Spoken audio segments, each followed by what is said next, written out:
Hello, everybody. Hope you can hear me okay and see me all right. Hi, Kay. Hi, Dolores.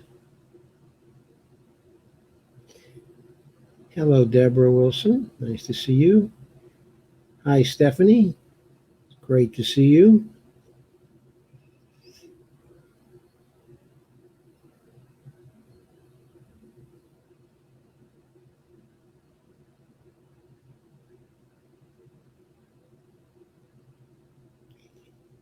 Right, I understand, Stephanie. Thank you for telling me I'm coming in loud and clear. That's good. No echo, right? Got that under control. That's good. Okay, anybody have any results yet tonight from the primaries? I find myself wondering what's happening in Kentucky. That's a pretty important one.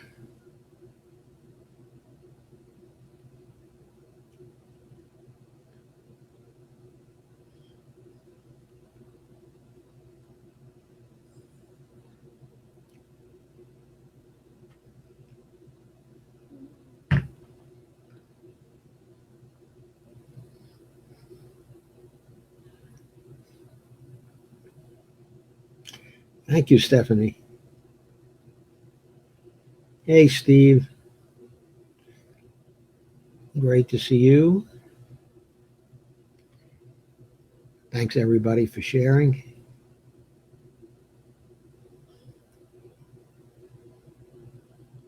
Charles Booker. Yes, indeed. Charlie Booker. Would be good to know how Charlie Booker is doing. No real results are in yet, Joe. That's what I figured. A little too early.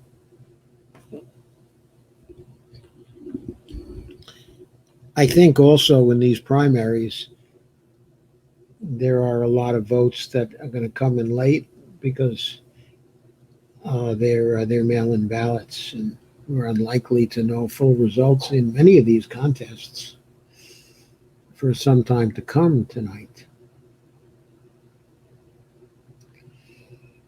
Okay, let's go back to our continuing story then. Specifically, Stephanie Kelton's book. By the way, she's all over YouTube these days. I saw another two appearances today.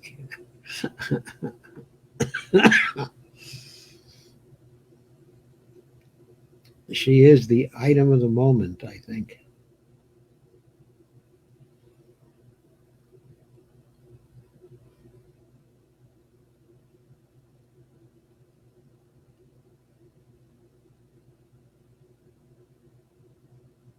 So I'm going to share the screen and bring in the book again.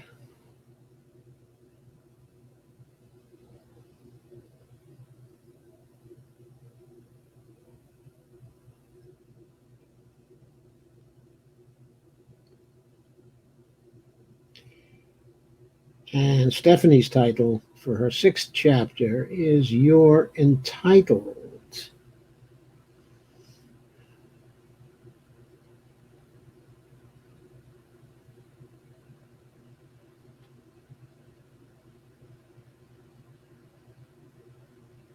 And myth number 6 is entitlement, quote unquote, programs like Social Security and Medicare are financially unsustainable.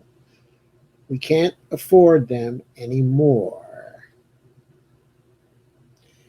And the reality, as Stephanie puts it, as long as the federal government commits to making the payments, by the federal government, what we mean here is Congress.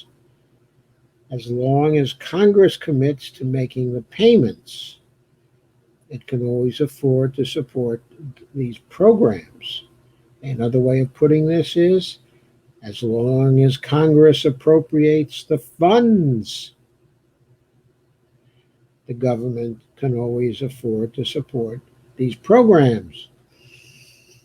What matters is our economy's long-run capacity to produce the real goods and services people will need. As long as that capacity is there, and as long as Congress will commit to making the payments, the federal government can always afford to support these programs. Stephanie starts, for decades we've been told we should panic about the cost of entitlement programs like Social Security, Medicare, and Medicaid. Yeah, I've been hearing that at least since the 1980s. I mean, Jesus, it's 40 years already. 40 years. We're told they're growing too quickly, that they're eating up the federal budget, that they're unsustainable. We're told that they'll go broke and take the whole government down with them unless we make drastic changes. The problem seems obvious to most people. Sooner or later, the programs will cost more than the government can afford. In anticipation of looming financial shortfalls, many have argued that the only practical solution is to scale back these programs and start, quote, living within our means, unquote.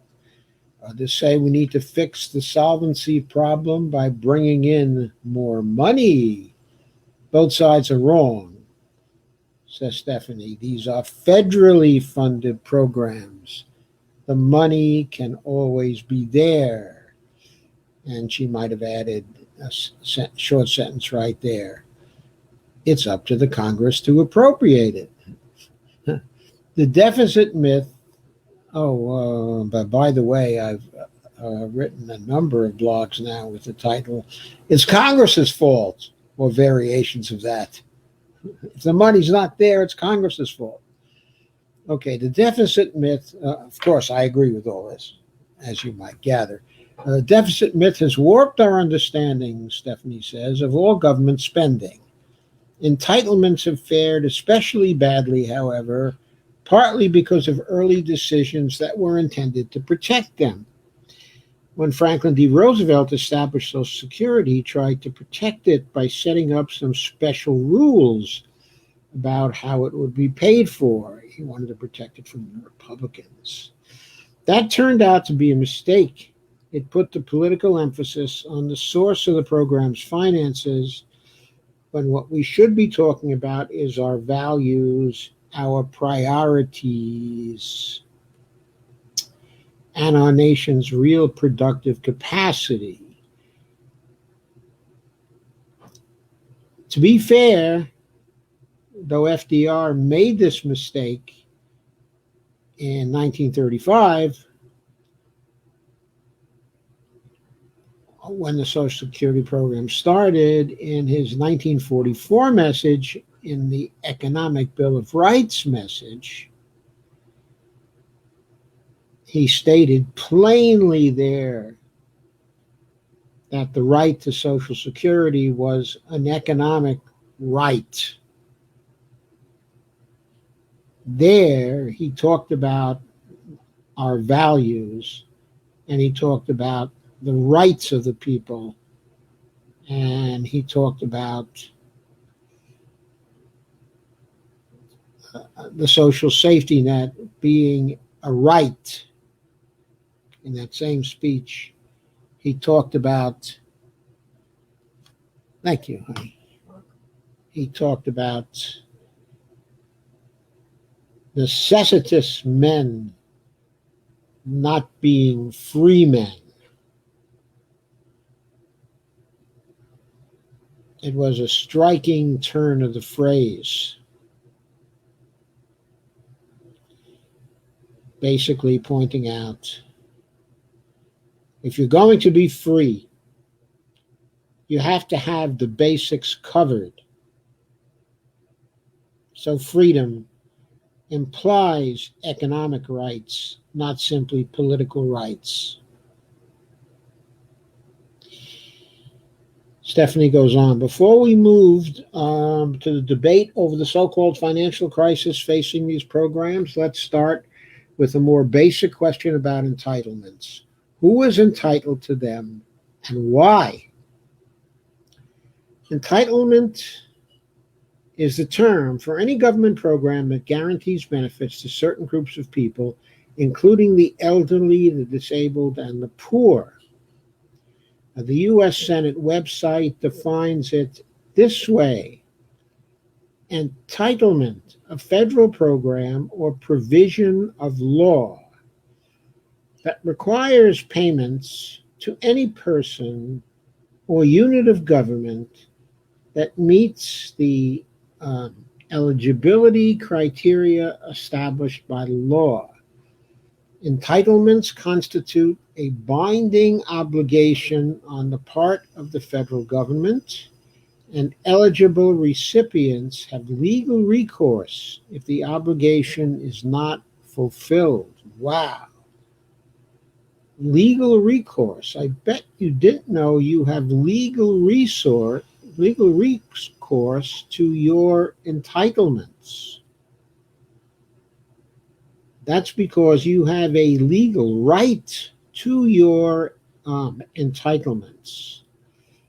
And the Economic Bill of Rights, if it had been passed into the Constitution, which FDR might well have tried to do if he lived, would have also given you a constitutional right to entitlements. But that's neither here nor there.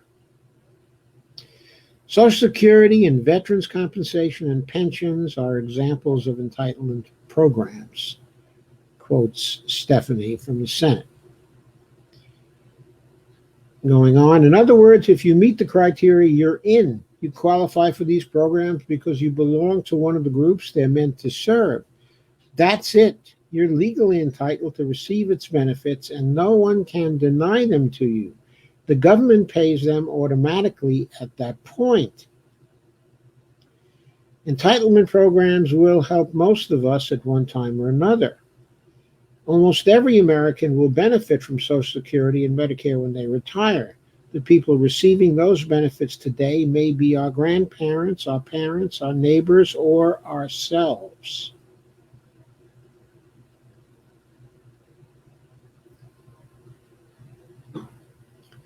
Social Security also provides disability insurance, which protects all of us should we become disabled in our working years. As of 2018, nearly 10 million disabled Americans were receiving disability benefits through Social Security. That includes people like Sean Castle, the Deputy Executive Director of the Paralyzed Veterans of America, who provides moving personal testimony about the way Social Security kept him from being homeless.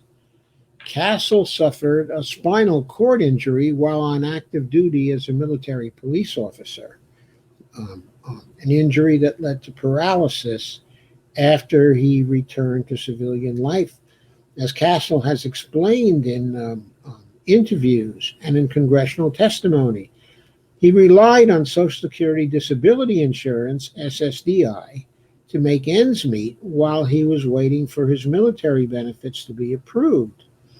Social Security also helps the dependents of people who die during their working years. I was reminded of that a few years back when a friend of mine died at an early age. She was a working professional, and the loss of her income put a terrible burden on the family. Her husband, now a widower, had to find a way to raise two children on his own. It was terrible for everyone, especially the kids, but at least the family had help with its financial needs. Because Social Security sent a check every month to cover a portion of her lost income. That money helped her husband care for the children until they turned 18. Many of us will need help from an anti-poverty program too. Nearly 6 out of every 10 people in the United States will experience, excuse me, at least 1 year of poverty between the ages of 20 and 65. Nearly one child in 5 already lives in poverty. Receiving entitlement benefits isn't a moral failure or a sign of weakness. After all, basic financial security shouldn't be limited to those who can set aside a sizable nest egg for a rainy day. We developed a consensus on that, by the way, during the 1930s, folks. That was a result of the New Deal. Ever since then, the Republicans have been trying to repeal that consensus. Stephanie goes on. Obviously, it's good to save, but millions of people are struggling to make ends meet and can't afford to set aside money for the future. Under neoliberalism, that has increasingly been the case. Everyone deserves to know they'll have medical care when they need it, financial security when they become old or disabled, and assistance if they lose a job or fall on hard times. At least that's how it's supposed to work. That America's entitlement programs, the category that includes Social Security, Medicare, and Medicaid, and anti-poverty programs like food assistance, housing vouchers, and tax credits, have been under attack for decades. Some of those attacks are motivated by self-interest, since wealthy individuals and corporations often fight against programs that could lead to calls for higher taxes. Some opponents are motivated by an ideology that sees these programs as redistributing income from the deserving rich to an undeserving class of poor. Yeah, you remember Mitt Romney. What was it, 47%? Were part of the undeserving class. 47% of the poor and lower income families. Okay, the debate can get ugly, the day-to-day realities of aging, disability, and economic hardship, having stopped some entitlement critics from engaging in personal attacks on the people who benefit from them. Senator Alan Simpson, who was appointed by President Obama to co-chair a deficit commission, referred to retired people as, quote, greedy geezers, unquote, in what appeared to some to be an attempt to stir up resentment and divide younger and older people. Simpson also called pro-security feminist activists, quote, pink panthers, unquote, and told one of them that Social Security was like a, quote, like a milk cow with 310 million tits. He told the same advocate for older women's rights, Ashley B. Carson, to, quote, call when you get honest work, unquote. Personal attacks on beneficiaries didn't begin with Alan Simpson. No, they did not. They're as old as entitlements themselves. An 1882 magazine cover caricatured a veteran, Civil War veteran in this case, as the insatiable glutton, quote unquote, grabbing public money with the help of his many arms, quote unquote, each of which was a shady stereotype of a pension claimant.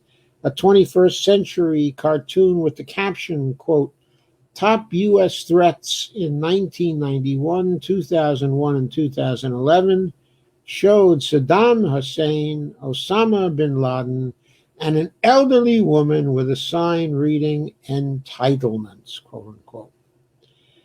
Attacks on entitlement programs and the people who benefit from them are sometimes motivated by resentment or by hostility to government. Sometimes those people have simply been misinformed. Whatever the motivation, misguided economic thinking plays a huge part in the entitlement debate. Fortunately, MMT shows us why we don't have to pit one group against another in some desperate and unnecessary attempt to solve a, quote, financial crisis.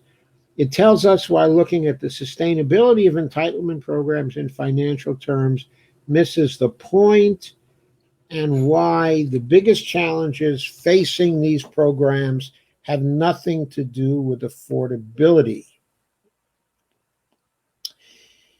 We can learn a lot about the corrosive effects of the deficit myth by studying the history of Social Security.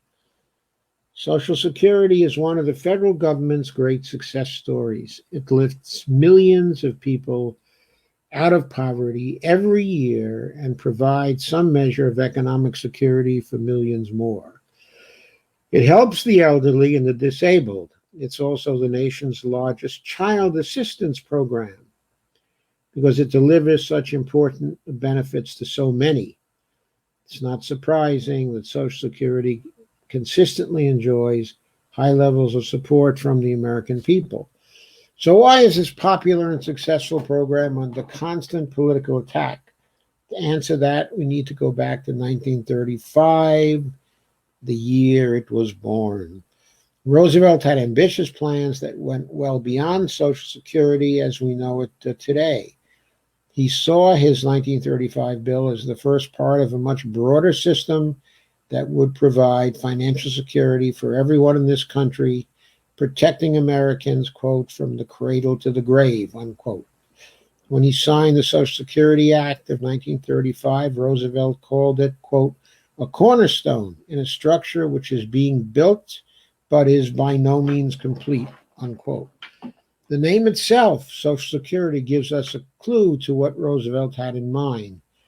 In his 1944 State of the Union address, FDR defined his broader vision in terms of economic rights, including the right to what he called a useful and remunerative job, quote unquote, as well as the right to an adequate income, a decent home, adequate medical care, and protection from economic hardship caused by old age, unemployment, accident, or other misfortunes.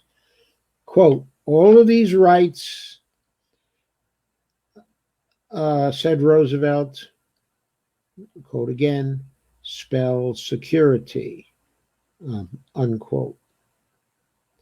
Roosevelt knew, and at the time he made others understand, that basic security is the basis of true freedom. And he made a lot of people understand at that time that freedom is not just a matter of having political rights. It's a matter of having economic rights too. Some of those expanded programs have come to pass since FDR first laid out his goals. The Social Security Act of 1935 encouraged states to establish unemployment insurance programs. In 1965, a broader vision for health care began to take shape with the passage of Medicare for the elderly and disabled and Medicaid for lower income people. Disabled people under 65 became eligible for Medicare in 1973, further broadening its mandate. FDR knew that Social Security would face ongoing opposition from some quarters. He was right, says Stephanie. To his opponents, FDR was a, quote, socialist, unquote. Social Security was just another big government assault on freedom. But in trying to protect it for future generations, Roosevelt made a fundamental mistake. That mistake endangered the program and reinforced the deficit myth, with consequences that go beyond Social Security. Now, to be fair, we see this, in retrospect, and I agree that was a mistake. I think Roosevelt was trying to rectify that in 1944 with his Economic Bill of Rights.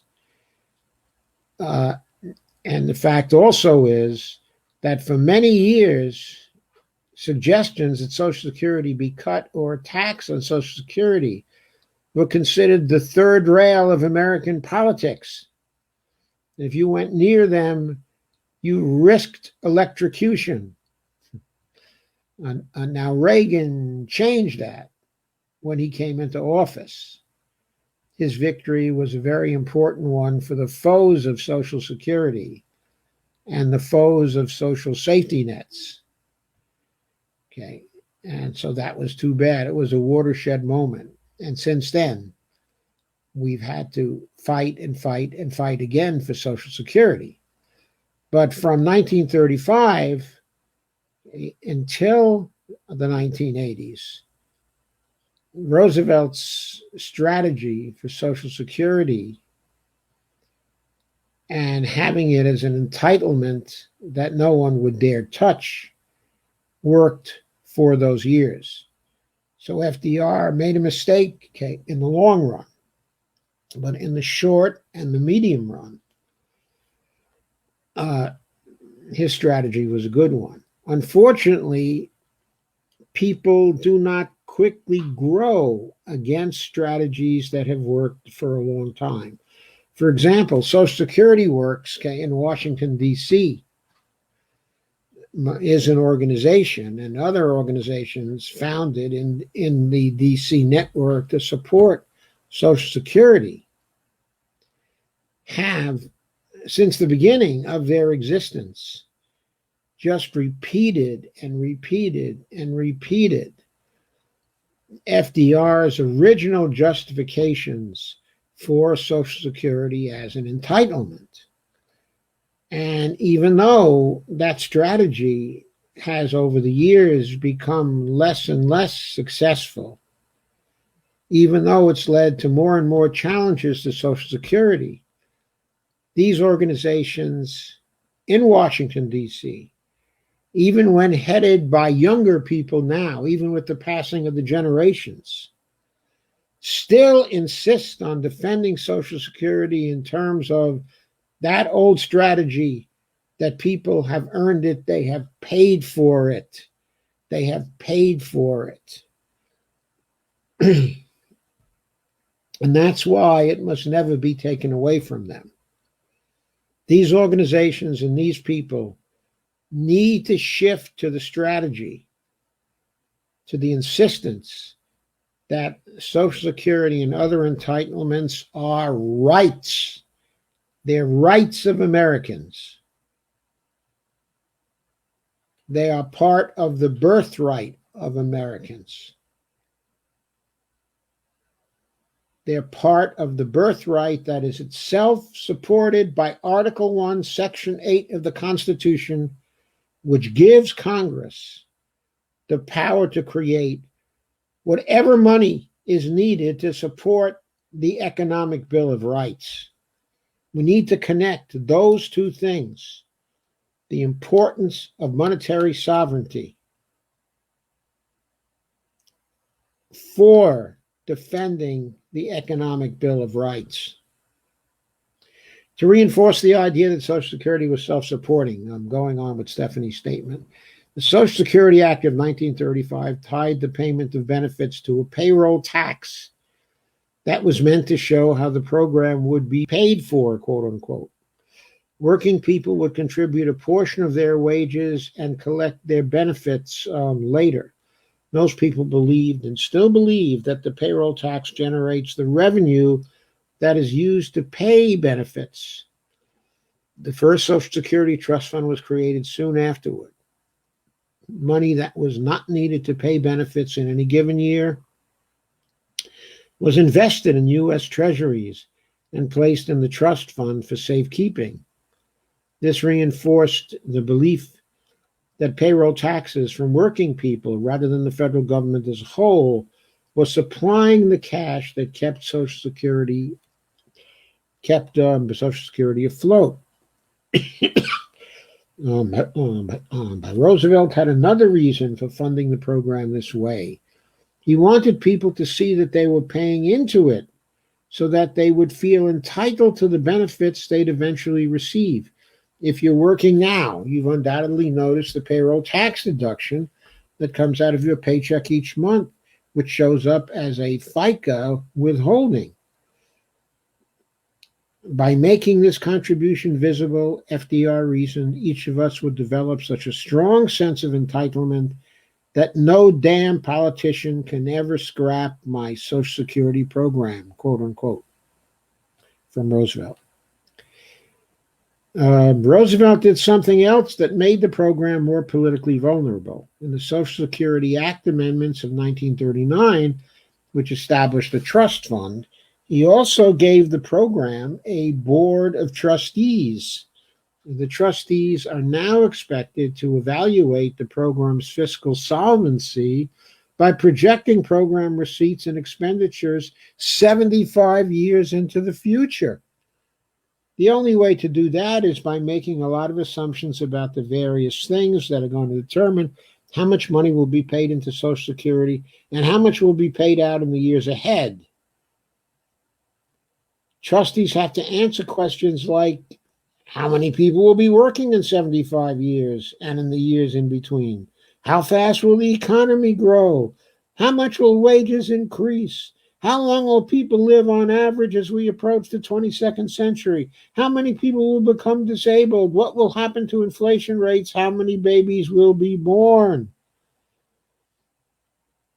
Just to add a comment to that, see how ridiculous these things are. The CBO cannot accurately forecast, cannot accurately project out 6 months. When CBO brings a forecast to the table 3 months into a fiscal year in January concerning how the rest of the fiscal year will go, it revises that projection in June, in May or June. 3/4 of the fiscal year is already over, and they're revising the projection for the final 3 months. And they still don't always get that right. And yet we expect the Social Security trustees to project program receipts and expenditures for 75 years out. How insane is that? What a meaningless government game is that? What will happen to inflation rates? How many babies will be born as we approach the 22nd century? Maybe nobody will become disabled because maybe we'll all be cybernauts by the end of the century. We'll be $6 million men and women. Nobody can know for sure, of course, so the board's experts make the best predictions they can. Yeah, the best predictions they can. They got to be full of crap. According to their 2019 report, their best guess is that the program's main trust fund will be exhausted. That is, that its balance will run down to zero by 2035. Okay, these projections are always under current law. But if there's anything that's almost certain, it's that current law in 2035 will not be the same as it is in 2020. Workers will still be paying into Social Security, but the trustees expect the amount of money being withheld from workers' paychecks will fall short of what will be required to pay full benefits. If that were to happen, federal law says the government must cut spending accordingly. That would force a 22% cut in benefits. But just to ask a question, what if in 2035, the first act of Congress was but to appropriate full payments for Social Security that year? Would the appropriation constitute a repeal of the requirement that the government must cut spending accordingly? I think it would, because a later law supersedes, an earlier law. If Congress appropriates funding for Social Security, full funding for Social Security in 2035, that's it. And for every year afterwards, that's it. That's all that would have to be done. So why is it such a big crisis? Why is it such a big crisis? FDR thought that his political foes would have a hard time attacking the program as long as everyone could see that the money to pay benefits were there. And therein lies the problem. Today, everyone can see the money isn't there. The surplus withholdings that are credited to the trust fund will keep the system together for a while. Eventually, however, the fund accounts will be empty unless something changes, and this will trigger benefit cuts, not because the government can't afford the payments, but because Congress wrote a law that says it will not pay full benefits if the balances of the trust funds ever fall below zero. So if Congress writes a law that says it will pay full benefits regardless of what the trust funds say, there it is. It repeals the earlier law, right? An op-ed by Mark Goldwine, senior vice president of an organization called the Committee for a Responsible Federal Budget, that's an organization headed by Maya McGuinness, by the way, deploys some of the rhetoric commonly used against Social Security. First, Goldwine claims that the program is facing a crisis and headed toward catastrophe. Why? Because he says, under current law, we cannot promise full benefits to even the average new retiree, to say nothing about current or future workers. How many current laws did they change just this past year? How many current laws have they changed since the start of the Trump administration? How many current laws did they change during the Obama administration? What is Congress's job? It's to change current law if changes are needed. What Goldwine fails to mention is that Congress could change current law with a single vote, says Stephanie, and the crisis would disappear forever. After all, it was Congress acting at FDR's behest that set up Social Security this way in the first place. Okay, and by the way, some of Stephanie's language here is a little misleading, because even though the trust funds have $2.8 trillion in them, the trust funds are just an accounting record. They're not trust funds in any bank. They don't sit in any bank. Treasury no longer has a bank. The banking agent of Treasury is the Federal Reserve, and the Federal Reserve doesn't have a trust fund for Social Security in it. It doesn't have one. Those funds, those Social Security trust funds, do not exist. As long as everyone could see the money to pay benefits was there. Today, everyone can see that the money isn't there. Why can they see that? They can see that if they look around in the federal government and they look at all the accounts of the federal government, all the accounts of the Treasury Department, and they see that there's no Social Security account at the Fed. That's it. There's nothing in the trust funds. What Goldwine fails to mention is Congress could change current law with a single vote and the crisis would disappear forever. After all, it was Congress, acting at FDR's behest, that had set up Social Security this way in the first place. As MMT shows, a currency issuing government like the U.S. is never financially constrained. As long as the obligations are denominated its own unit of account, which is U.S. dollars, the federal government can always afford to support these programs. What it lacks is not the financial ability to pay, but the legal authority to pay. So Steph asks, why not just change the law? Perhaps because the idea has never been seriously debated. Instead of challenging the funding structure itself, defenders of Social Security have mostly sided with FDR in thinking the best way to protect the program is to show that there are ways to shore up the trust funds so that and what are they shoring up with the trust funds? They're shoring up an accounting record at the Treasury Department. They're not even shoring up an actual trust fund so that the trustees can report the program is fully funded over the 75-year forecast horizon. Stephanie then tells us something even more outrageous.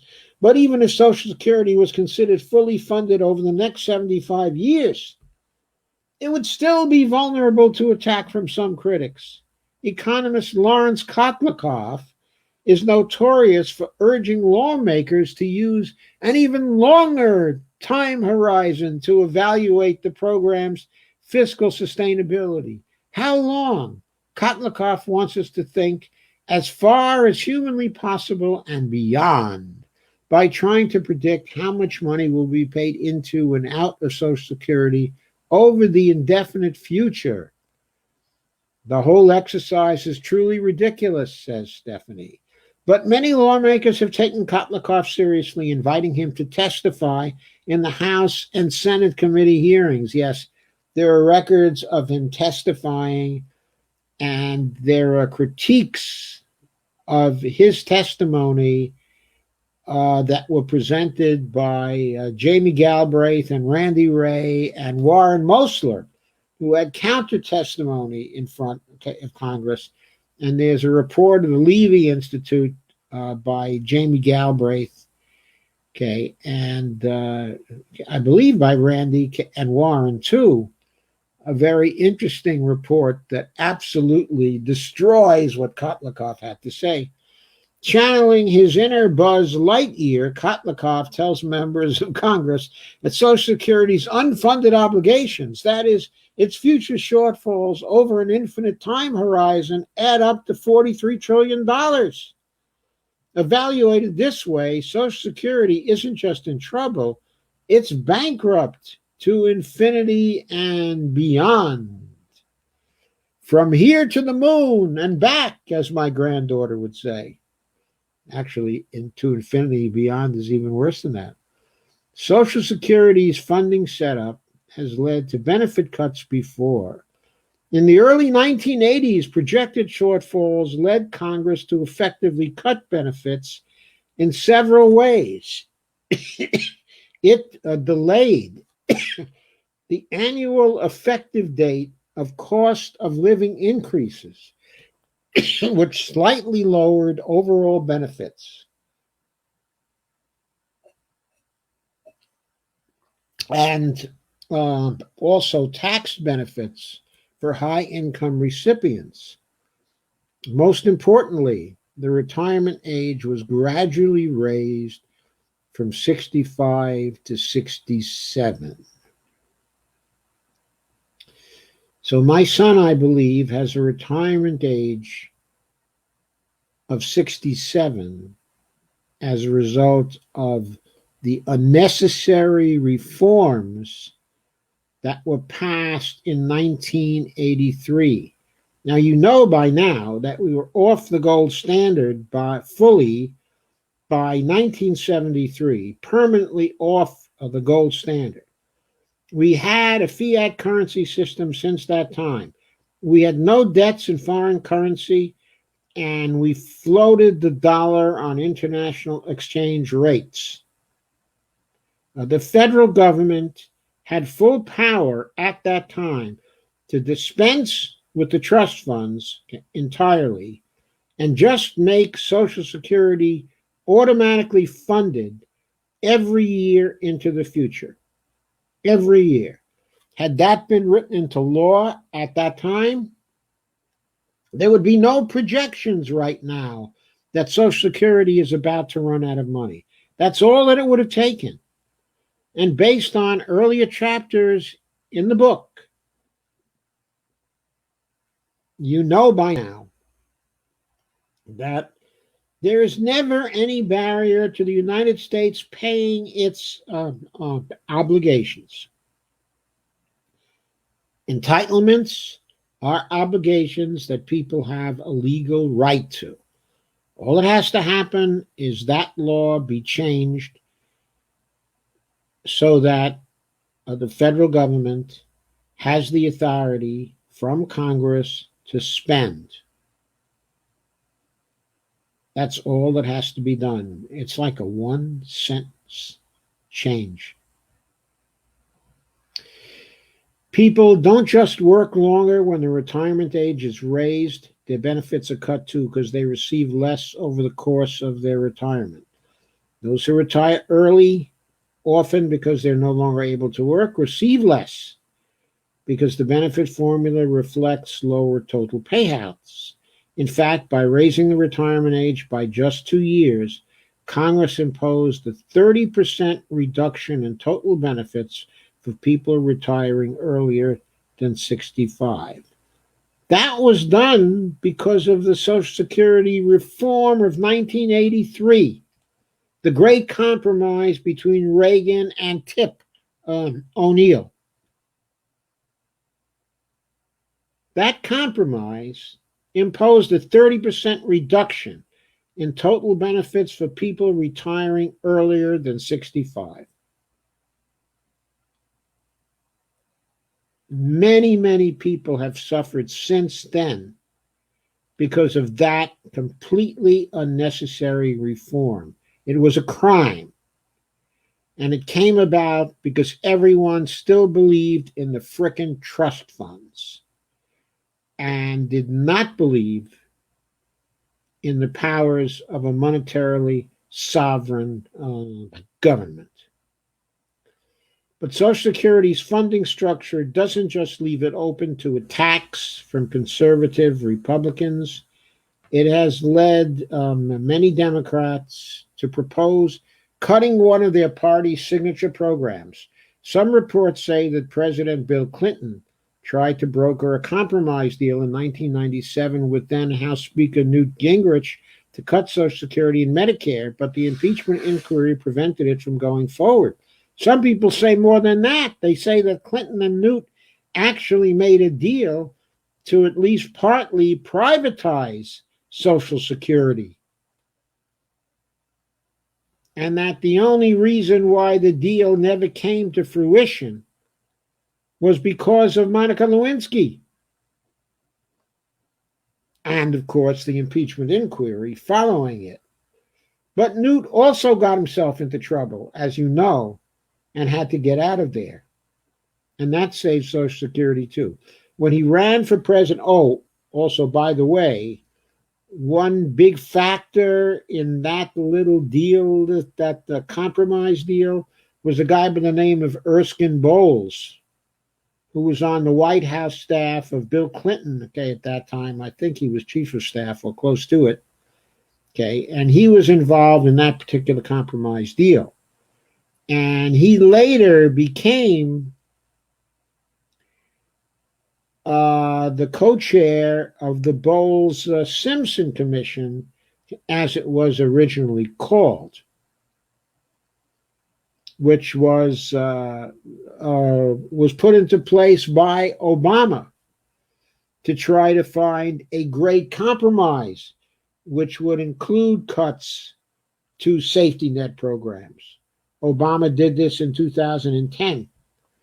When he ran for president in 2000, Al Gore used the idea of a lockbox to talk about how he would protect Social Security from future cuts. Why did he need the idea of a lockbox? Because in the compromise of 1983, it was provided that the trust fund revenues from FICA would not go into a trust fund, but would just go into the Social Security, would just go to crediting the Treasury spending account. There was to be no separate bank account for Social Security. So Gore was basically using the idea that there would be a physical lockbox and there would be physical funds in it. Al believed that the government should lock those surplus dollars up in the trust funds, that Social Security would be in better financial health.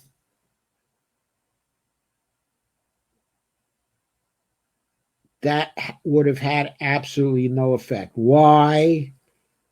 Because whether there was an actual physical trust fund in a bank or not, Social Security payouts cannot occur unless Congress appropriates them. It's all based on congressional appropriations anyway. The whole thing was a total fiction that screwed up everybody's thinking about this. Anyway, Al repeated the idea over and over like a mantra during the first debate of the 2000 presidential election with George W. Bush.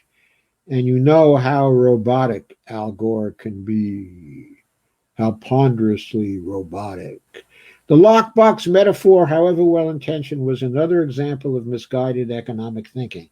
That thinking was rooted in the idea that Uncle Sam only has a limited amount of dollars to work with, and then locking some of them in a trust fund would somehow make it easier for the government to afford to pay benefits in the future. Gore's lockbox metaphor backfired politically. George W. Bush mocked the use of the phrase, telling voters that Social Security's trust funds were nothing more than, quote, a cabinet full of IOUs, unquote. George W. Bush was right about that. He was right about that. That's what the accounting record was, except it wasn't a cabinet full of IOUs. It was probably a relatively small spreadsheet full of IOUs. A Ponzi scheme, really. Well, Bush might have suggested that it was a Ponzi scheme, but Social Security has never been a Ponzi scheme. Because Social Security was never really based, on a payout which was inadequately funded. It was always based, instead, on payouts from a sovereign government that always had the capacity to pay out what it obligated itself to. So there's no Ponzi scheme involved. The only scheme was that the promise to fund Social Security would be kept by all future Congresses. And that, my friends, is a promise that we, the voters, have the power to enforce. As president, Bush outlined a proposal to begin privatizing Social Security. Fortunately, he was not successful. So Bush picked up, basically, where Clinton and Gingrich left off. Gore's heart was in the right place, but imagine how much better it would have been if he had simply said, quote, Social Security is safe. No major changes are necessary. The federal government can keep every promise it has made because it could never run out of money. And what's more, when you elect me, I am going to make a very simple change to the Social Security law that will make it completely clear that all payouts will be made in perpetuity as long as the government of the United States stands. He could have said that. Unfortunately, no politician has yet offered those kinds of assurances to the American people. In 2013, President Obama proposed a benefit cut of his own, using something called the chain CPI. That's a fancy term for a simple idea. Increase Social Security benefits more slowly than inflation so that their actual value gets smaller over time. As the Center for Economic Policy and Policy Research, CEPR, explains, quote, for the average worker retiring at age 65, this would mean a cut of about $650 each year by age 75, and a cut of roughly $1,130 each year at 85. That, my friends, is a lot of money. The chain CPI would cut benefits for the oldest retirees, who tend to be the poorest retirees, by nearly 22%, A fair approach would be to use something like the CPIE. The E stands for elderly, which gives added weight to changes in cost of living that make up a greater percentage of living expenses for older people and the disabled, including medical care and transportation. Indexing to CPE would help struggling seniors by increasing benefits rather than cutting them. Yes. People have also proposed by raising the retirement age again. It was done in the 1980s, this time to age 70 or even higher. Every year, the retirement age is raised. Benefits cut by 6 to 7%. Raising the retirement age also worsens inequality. Sometimes lawmakers make the case for means testing Social Security, reducing or eliminating benefits of people with higher incomes. At first glance, this may seem reasonable. Why should the government pay Social Security benefits to people like Bill Gates or Oprah Winfrey? These folks are set for life. There are two answers. First, FDR established SS as a universal program. That decision helped to sustain broad public support for the program over nearly a century. Means testing would undermine support by turning it into a welfare program that provides benefits only to a subset of the population deemed needy of public assistance. The other problem is that means testing, like so many other changes, change CPI, increasing the retirement age, and so on, conflates an accounting problem with a financing problem.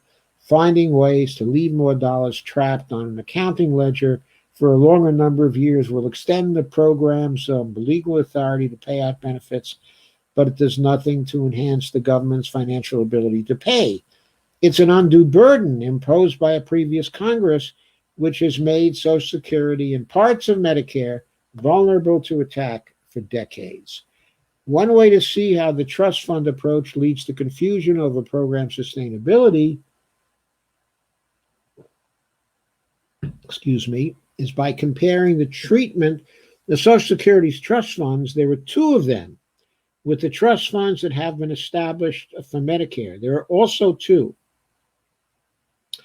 Every year, the Social Security and Medicare boards of trustees each publish an annual report that examines the current and projected financial status of Social Security's trust funds, old age and survivors insurance, the OASI, and disability insurance, the DI, and Medicare's trust funds, supplementary medical insurance, SMI, and hospital insurance, HI.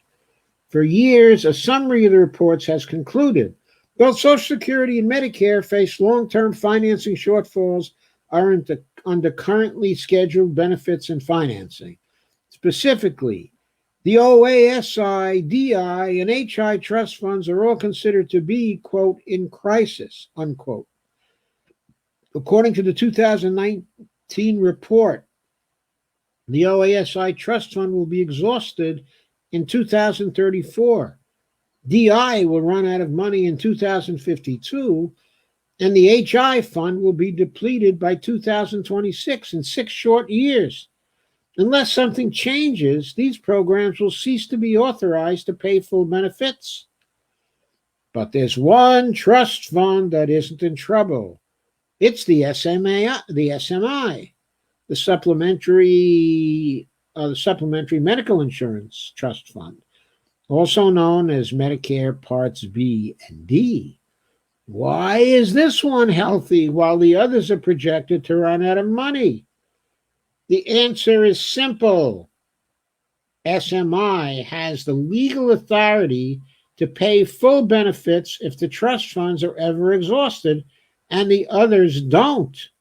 Quote, says Stephanie, for SMI, the trustees project that both Part B and Part D will remain adequately financed into the indefinite future because current law provides financing, unquote. That keeps SMI financially secure to infinity and beyond. Now, it just so happens that Medicare Parts B and D and the SMI trust funds were passed by the Bush administration when they got into office. they put into law the language to adequately finance it into the indefinite future, whatever the trust fund said. So tell me, when the Democrats got back into office in 2007, when they retook control of Congress, okay, let's put that off to 2009. When they had control of the presidency and Congress in 2009, why didn't they, first thing, they were so worried about the Social Security crisis, why didn't they, first thing, just change the language related to the other trust funds to match the SMI? They could have done it in January of 2009 to be signed into law when Obama was inaugurated on January 20th. And on that day, the Social Security crisis would have evaporated. So whose fault is the current Social Security and Medicare trust fund crisis, folks? Whose fault is it? Well, of course, it's the Congress's fault, but it's also a Democratic Congress's fault. If the same change had been made to Social Security then, that little small change, the Republicans wouldn't have touched that, because they would have had to change the SMI as well, but it would have ended all that posturing from Paul Ryan, all those negotiations between Paul Ryan and Obama, all those faux crises, claims of faux fiscal responsibility.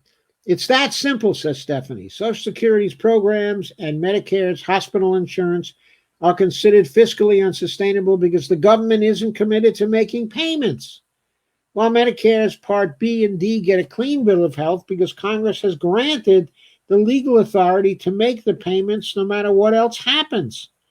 Congress could, in fact, change the current law so that the same language applies to the other programs. That it hasn't done so is a political choice. It's not an economic one. You wouldn't know that by reading most newspapers, however, or listening to most pundits. All we hear is that Social Security is going broke. Of course, all this account by Stephanie is from previous writings that she has done.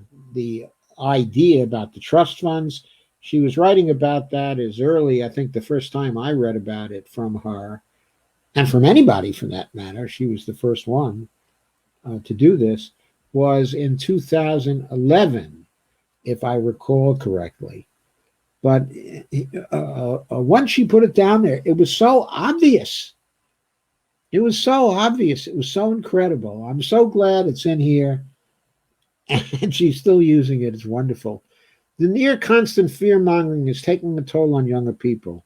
I teach university classes. Each year I ask my students how many of them think they'll be able to collect Social Security when they retire, and each year fewer hands go up.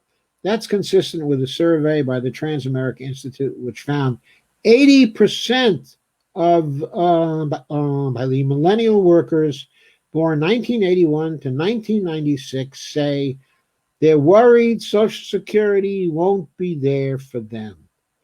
That's terribly sad, because there's absolutely no reason that Social Security can't be there for future generations. What's even more unfortunate is that these attacks on Social Security are taking place just as the nation faces a growing retirement crisis, one that makes Social Security more important than ever.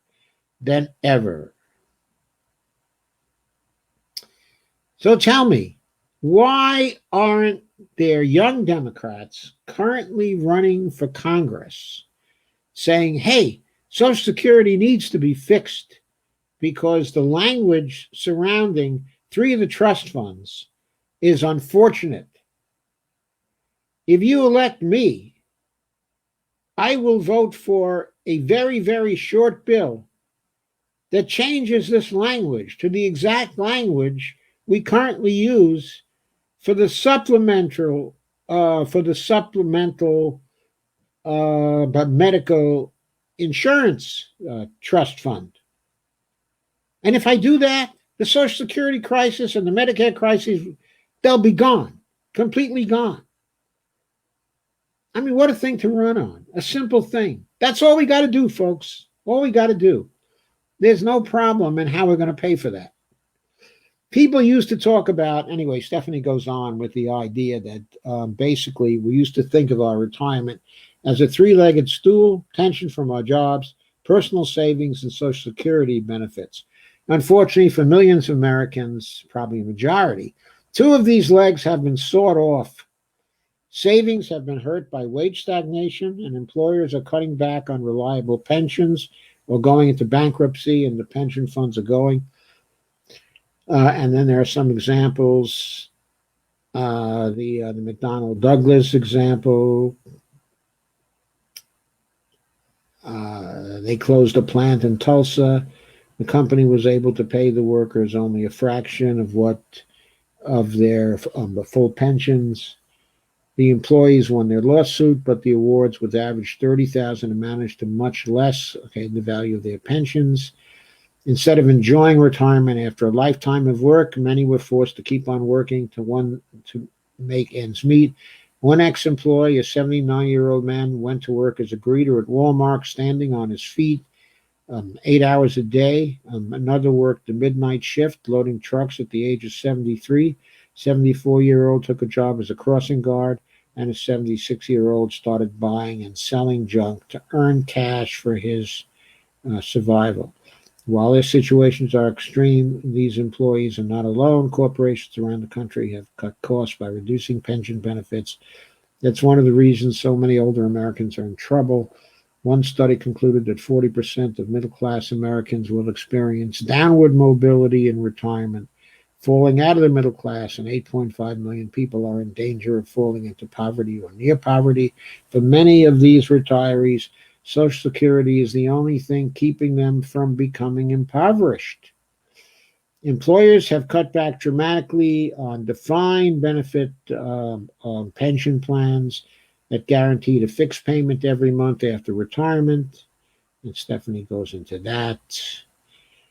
And she points out, while it's better than not having a retirement plan at all, the money in a 401k plan has to last throughout a person's retirement. These plans rarely provide the level of monthly income retirees might expect from such plans. The shift has hurt the lower income workers. So we all are aware of these problems with retirement in America. Very different from what has gone on in other countries, by the way, where defined benefit plans still exist, or where the government pays an adequate retirement from Social Security in the first place. Currently, Social Security lists 15 million older Americans and 1 million children out of poverty. There are many of them, however, that remain close to the poverty line. The average retirement benefit was $1,409.51 per month. In 2018, women typically receive about 20% less than that. The federal poverty level for individuals that year was $12,140 per year. Stephanie says correctly, we should be looking for ways to increase benefits under these circumstances, not cut them. The program will not run out of money if we do. The constraints around Social Security are political, economic, in nature. Next section, she points out other entitlements are also in danger.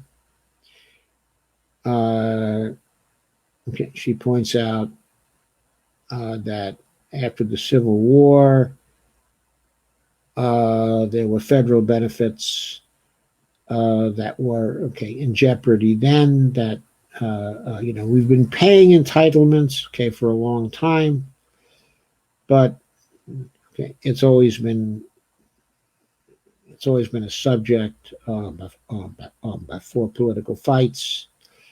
She points out that federal entitlements grew again during the 1930s with the creation of Social Security and programs to address widespread unemployment, and poverty.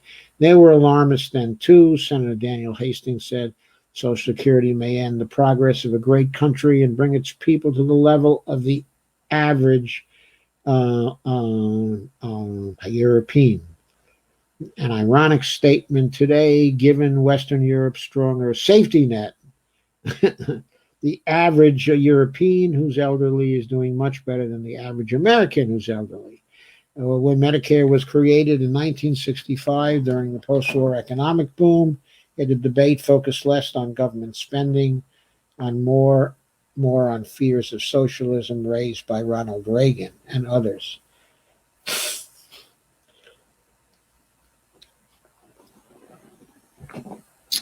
The Medicare was also mocked as overly generous by opponents like Republican Senator and presidential candidate Barry Goldwater.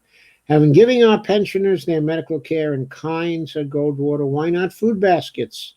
Why not public housing accommodations? Why not vacation resorts?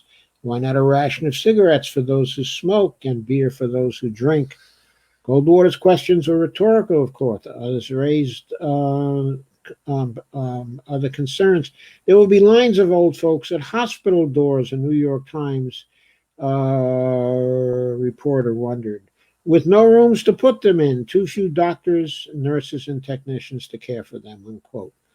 As it turned out, there were no lines of old folks wrapped around the hospital doors, but it's always important to think about whether our economy has the productive capacity to deliver the real benefits such as doctors, nurses, hospital beds needed to adequately handle the demand created by government programs. Stephanie continues with our historical survey of the complaints, of the deficit hawks. And she quotes financial columnist Philip it's Mailer, who writes, quote, despite the lack of big short-term changes, both Medicare and Social Security remain on unaffordable financial paths that will, without serious reform, soak up ever larger shares of government spending, according to annual report cards released by the program's trustees on Monday, unquote. And then she goes on to quote one Diana Furchtgott Roth of the Manhattan Institute, who declared that Medicare was unsustainable. And Stephanie says all these arguments are misguided because all are grounded in a deficit myth. As long as we have health providers and facilities to meet the demand, Medicare will be sustainable in the only terms that matter, our nation's real productive resources. Next, she goes into the dependency ratio and points out that there are fewer young people to support the older people, who are working today than there have been, in previous times. On the other hand, the productivity of workers, is greatly increased. And then she brings up the issue of generational theft. And she says, by this logic, the elderly are selfishly allowing the government to provide them with benefits in limited dollars when they should be sacrificing their own interests so that those dollars are available for future generations. As we've seen, this is exactly the wrong way to think about government spending. It leads us to making decisions not only harmful to older people, but to everyone. Such criticisms are often accompanied by the claim that Americans are living longer. Unfortunately, that's not true.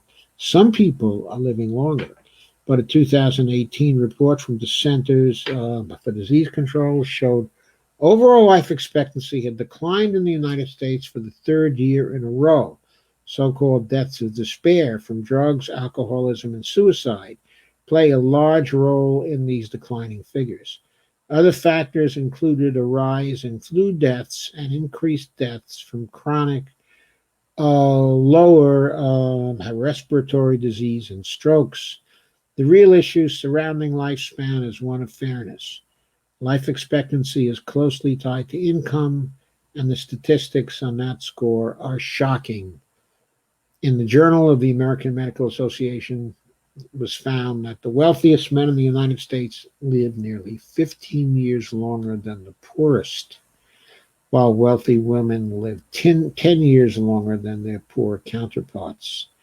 Entitlement critics may get the facts wrong, but they can be very good at the political rhetoric. Word choice becomes important when you're attacking popular programs. No wonder they call their efforts entitlement reform rather than entitlement cutting or entitlement elimination. Even the word itself, entitlement, has taken on a loaded political meaning. As the New Yorker's Henrik Hertzberg noted, policymakers originally described these programs as earned entitlements. Over time, the phrase disappeared. Then in the mid-'70s, right, Hertzberg, it reappeared, minus the earned, bubbling up in the works of a pair of prominent conservative academics, Robert Nesbitt and Robert Nozick. It was a clever move. They dropped the word earned, which sounds like a good thing to most people, and emphasized the word entitlement, which by the 70s had taken on had negative connotations. Why? Because people shied away from the Economic Bill of Rights. Okay, now I'm going away from Stephanie from what she said for a minute. We forgot about the legacy of Franklin Roosevelt. We took on new ideas. We did not insist on the Economic Bill of Rights. We did not continue to pursue the Economic Bill of Rights. And that's why the word entitlement took on connotations that were negative. Entitlements are rights. You're entitled to something when you have a right to it. That's the connection. That's what we have to continue to emphasize today. Going on with Stephanie. As writer Richard Eskow observed, the term even appeared in the Diagnostic and Statistical Manual of Mental Disorders described as synonym of narcissistic personality disorder. Quote, has a sense of entitlement, i.e. unreasonable expectations of especially favorable treatment or automatic compliance with his or her expectations. That's a description of Donald Trump if I ever heard one. But it's not a description of old people on Social Security in America currently. So many old people, and they are now my compatriots because I'm an old person. So many old people are so aware that they're on Social Security and they have to live on Social Security. And they have a vague sense that somehow they're not entitled to it, that it's not their right. Or maybe they think it's their right because they think they earned it. But they don't think it's their right because there is an Economic Bill of Rights. And if we had been emphasizing this all these years, old people would have that feeling that the support they're getting from the government of the United States is because they were citizens of the United States and they helped to build this country over the period of their lifetimes. And that made them entitled to a retirement that was decent, given the powers that Congress has under Article 1, Section 8 of the Constitution. I departed from Stephanie here. Of course. Hertzberg notes that Reagan originally used neutral expressions like social safety net in his early speeches, but soon followed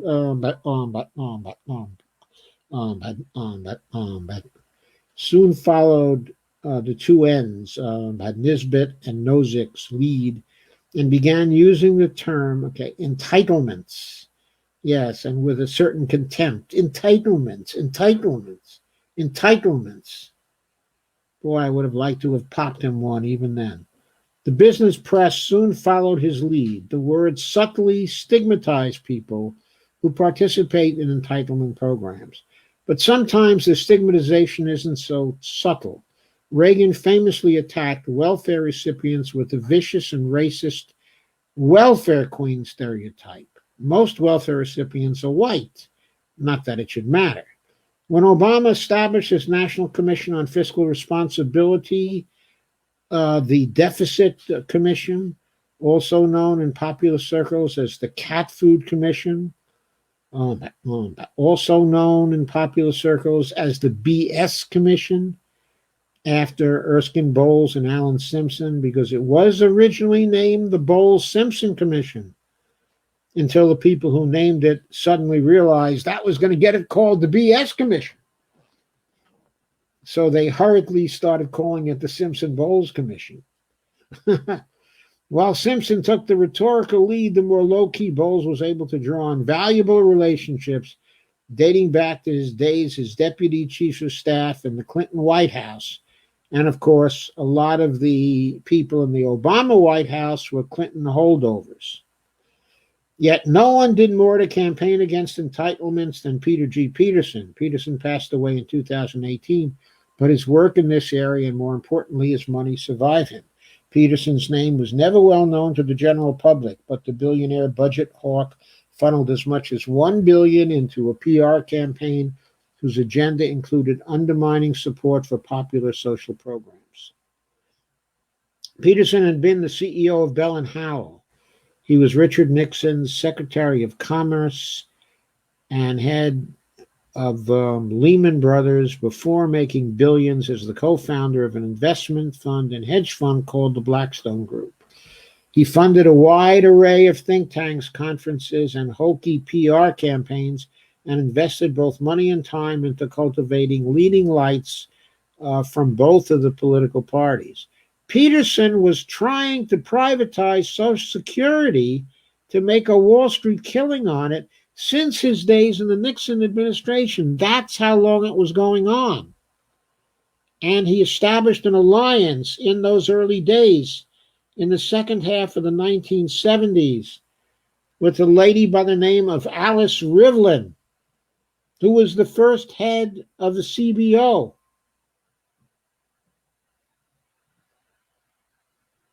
And who was a well-known think tanker in Washington, D.C. for years, influential in Democratic circles in the Carter administration, influential in the Clinton administration.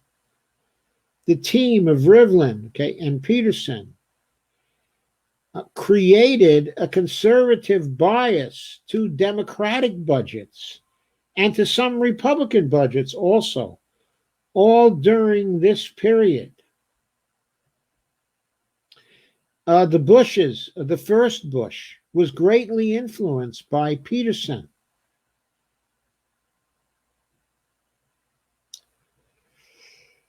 Anyway, he funded a wide array of think tanks, conferences, and hokey PR campaigns. His annual fiscal summits, annual since 2010, have featured both Republican and Democratic politicians. And the first annual fiscal summit he held in 2010 was countered on the same day by the Fiscal Sustainability Teach-In Counter Conference, which was organized by myself and a number of others, and which featured Bill Mitchell and Stephanie Kelton and Warren Mosler and Marshall Auerbach and Randy Ray and Pavlina Chernyeva. And we delivered our Teach-In Counter Conference that very same day, April 28th of 2010. His annual fiscal summits have featured both Republican and Democratic politicians. But Bill Clinton was a favorite speaker for years, and when Bill Clinton pulled out, Nancy Pelosi became a favorite speaker, which I believe she still is, while leading television news figures served as presumably well-paid hosts, MCs, okay, and moderators. Yes, they were filling the conferences with people from the mainstream media, well-known people from the MSM. Peterson, along with the politicians, pundits, and policy advisors he supported, spent decades trying to convince the American people that government spending, especially on entitlements, is sending the economy over a cliff. The more radical among them, like Paul Ryan, I should mention, by the way, who do you suppose funded the Deficit Commission, the Fiscal Commission, the Cat Food Commission, the BS Commission? All the same commission. There was no congressional funding for that. So Obama got private contributions. The main contributions came from the Peterson Foundation. Peterson funded the Cat Food Commission. Anyway, Stephanie goes on. The more radical among them, like Paul Ryan, have advocated for the full privatization of Social Security. Since Social Security is running out of money, the argument goes, it's better to put all retirement eggs in the Wall Street basket. Whether they're ignorant of how government finance works or engaged in a more nefarious scheme to funnel more of our money to Wall Street, they are using the deficit myth to jeopardize the financial security of millions of Americans. When Barack Obama decided to emphasize debt reduction with his deficit commission, he seemed to misread the public money of a country still reeling from the financial crisis. The commission did, however, provide a platform for Peterson's ideas. I'm sorry, I forgot that Stephanie mentions this here. In an unorthodox arrangement, it also relied on Peterson for funding and resources. Yes, as the Washington Post reported in April 2010, the Deficit Commission, Executive Director Bruce Leave, who's on leave from the Democratic Leadership Council, that was a third way organization, by the way, said the commission will partner with other groups to get the word out, including the Peter G. Peterson Foundation, which will hold a fiscal summit Wednesday featuring President Bill Clinton. And in June, commission members plan to participate in a 20-city electronic town hall meeting on the budget organized by the nonprofit America Speaks. But by the way, I did some blogs on that subject at the time because I went to one of the 20-city electronic town hall meetings that was held here in Falls Church. Okay, I went with my daughter, Devora.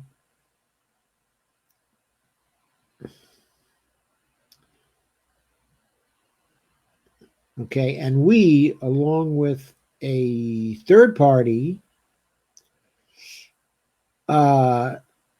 put quite a thorn in the side of the town hall meeting, that particular town hall meeting, because we would not hold still for the idea that the funding was limited, and in part due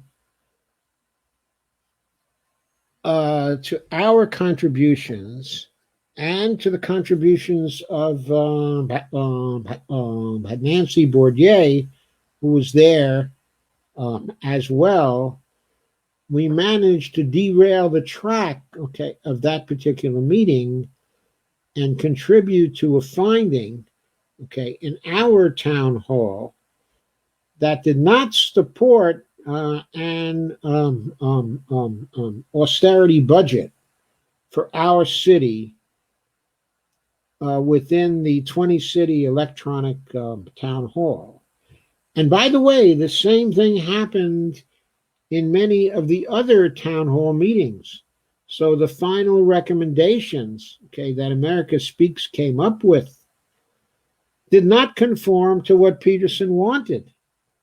That, in spite of the fact that he funded America Speaks to the tune of $4 million during that period.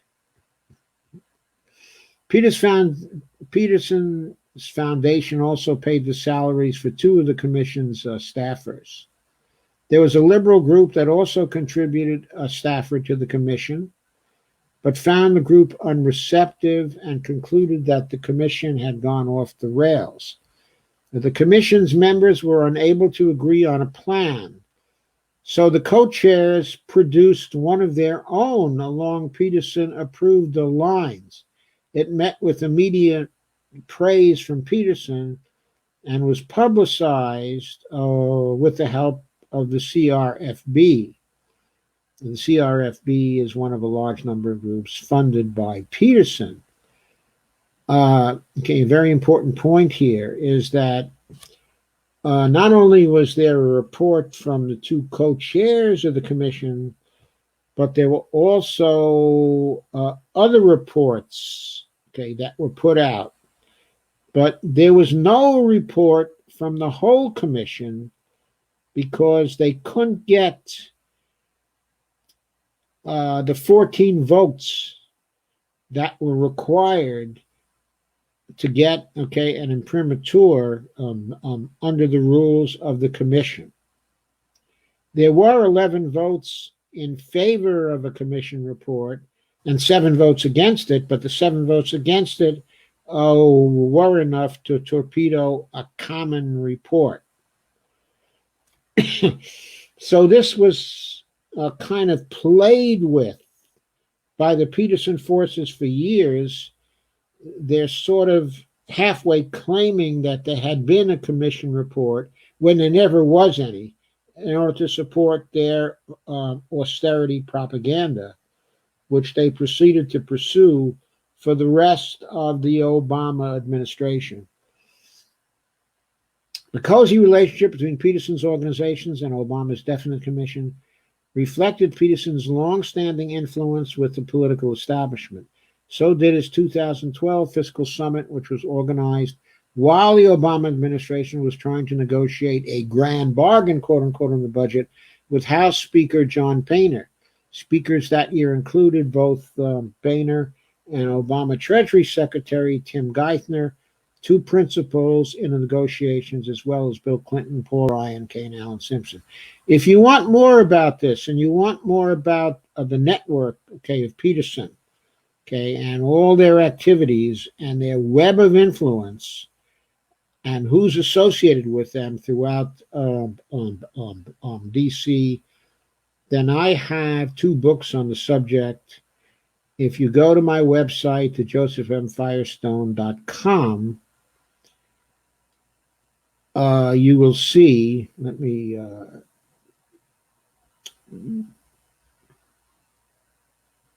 you are seeing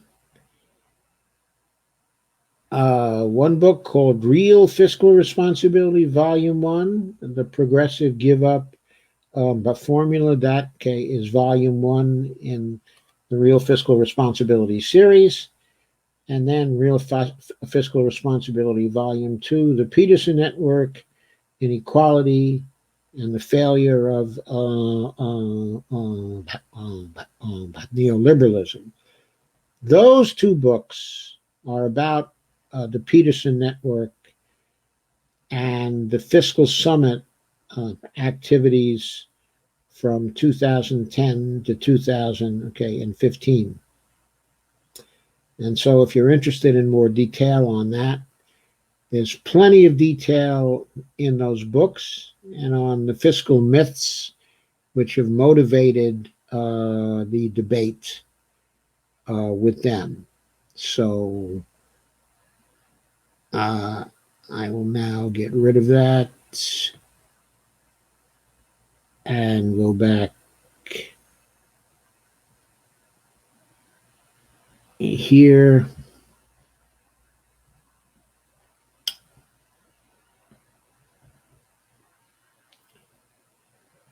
I see I am not quite back where I should be, so let me stop sharing.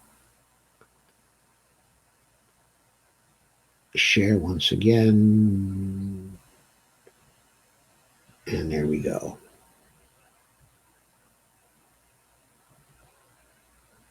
That should be it. Double check. Yes.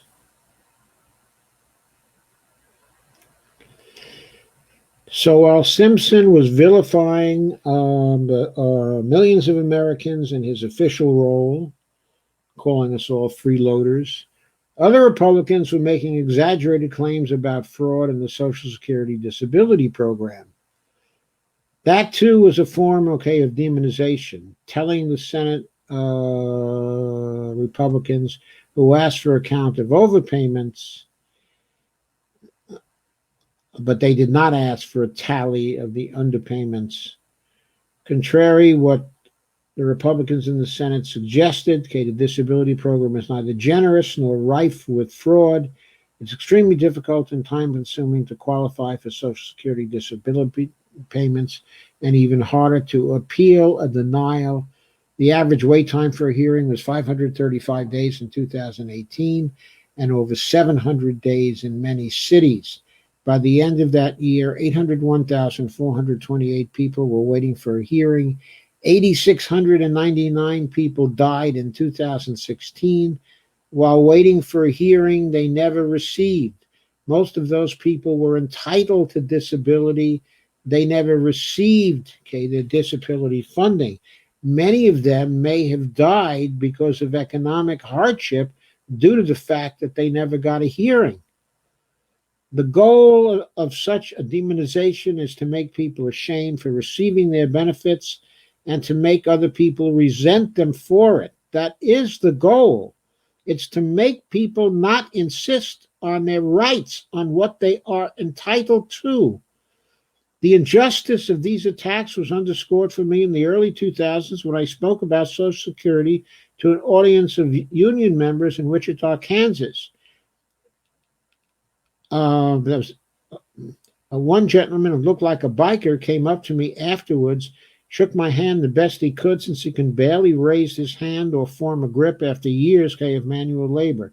He thanked me for my talk and said he was looking forward to his coming retirement. That man and other workers like him don't deserve to be insulted for wanting to retire and collect their benefits after a lifetime of hard and painful work. Welfare recipients were the targets of harsh language from Reagan and other Republicans, but it was Democratic President Bill Clinton who signed the so-called Welfare Reform Bill of 1996. That bill aspired to help people get back to work. What it really did was force people off the assistance rolls, reducing many families to poverty.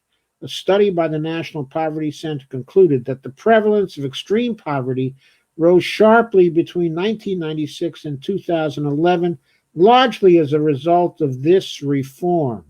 That's Bill Clinton for you. There's strong evidence that the premises behind welfare reform, the myth that cash assistance discourages work, for example, or encourages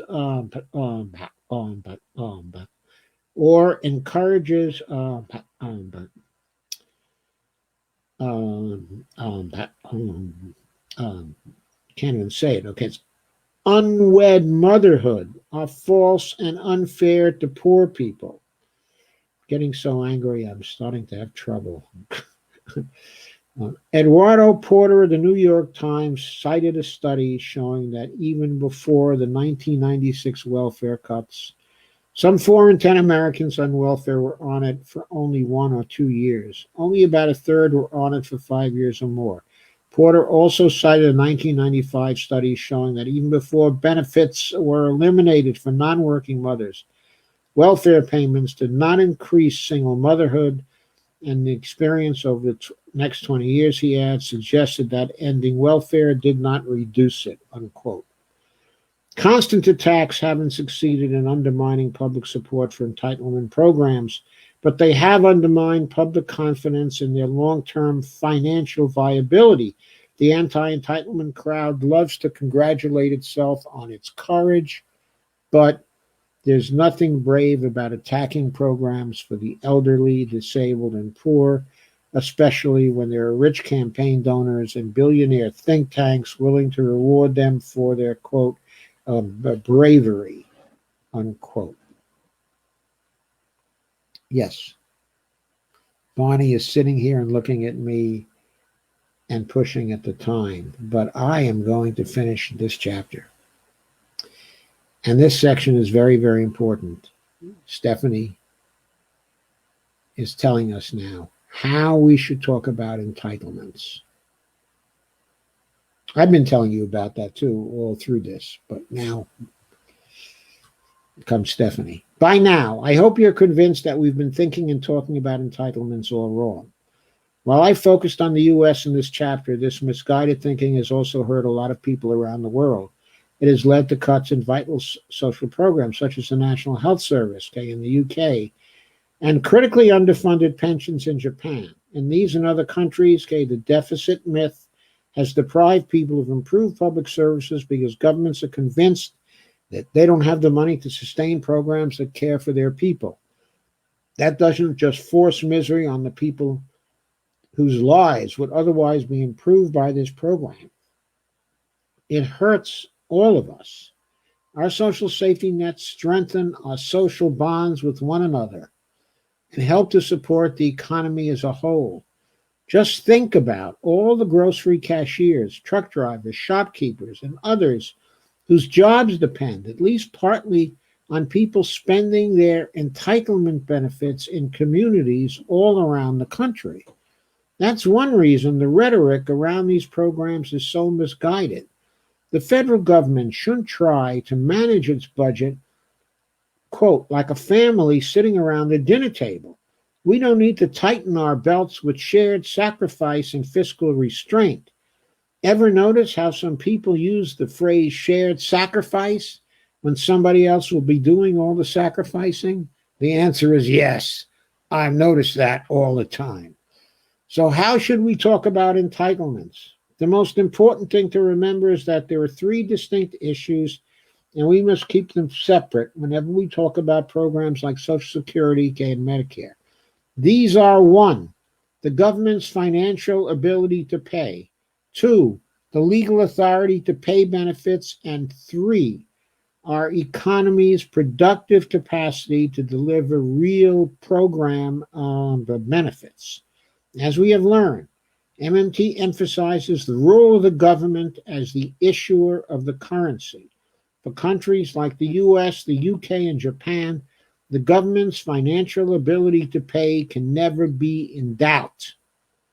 That's issue 1 aside. That's good news because it means that citizens should never be forced to suffer harsh austerity on the grounds that the government lacks the ability to pay for health care or to pay benefits to retirees or the disabled. But that does not mean there are no limits to what these governments can responsibly afford to spend. Funding ever more generous entitlement programs could push the economy beyond its real resource constraint, i.e. full employment, fueling inflation, which is harmful to all. This is a critical part of the messaging that is almost completely absent from our contemporary debates. I'll never forget the time I heard someone with a lot of clout trying to explain this to a member of Congress. It was a remarkable moment that took place on the floor of the House of Representatives. It began with a question from Paul Ryan, the now retired Speaker of the House of Representatives.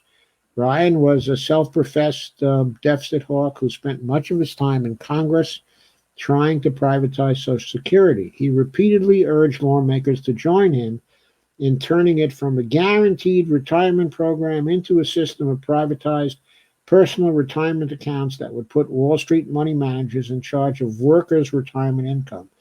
For years, Ryan made speeches and appeared on television pitching his privatization scheme like a seasoned salesman. He talked up the benefits of choice and freedom, claiming there was an urgent need to act before the current system. One day in 2005, he decided to promote his scheme before a special congressional witness. That witness was Alan Greenspan.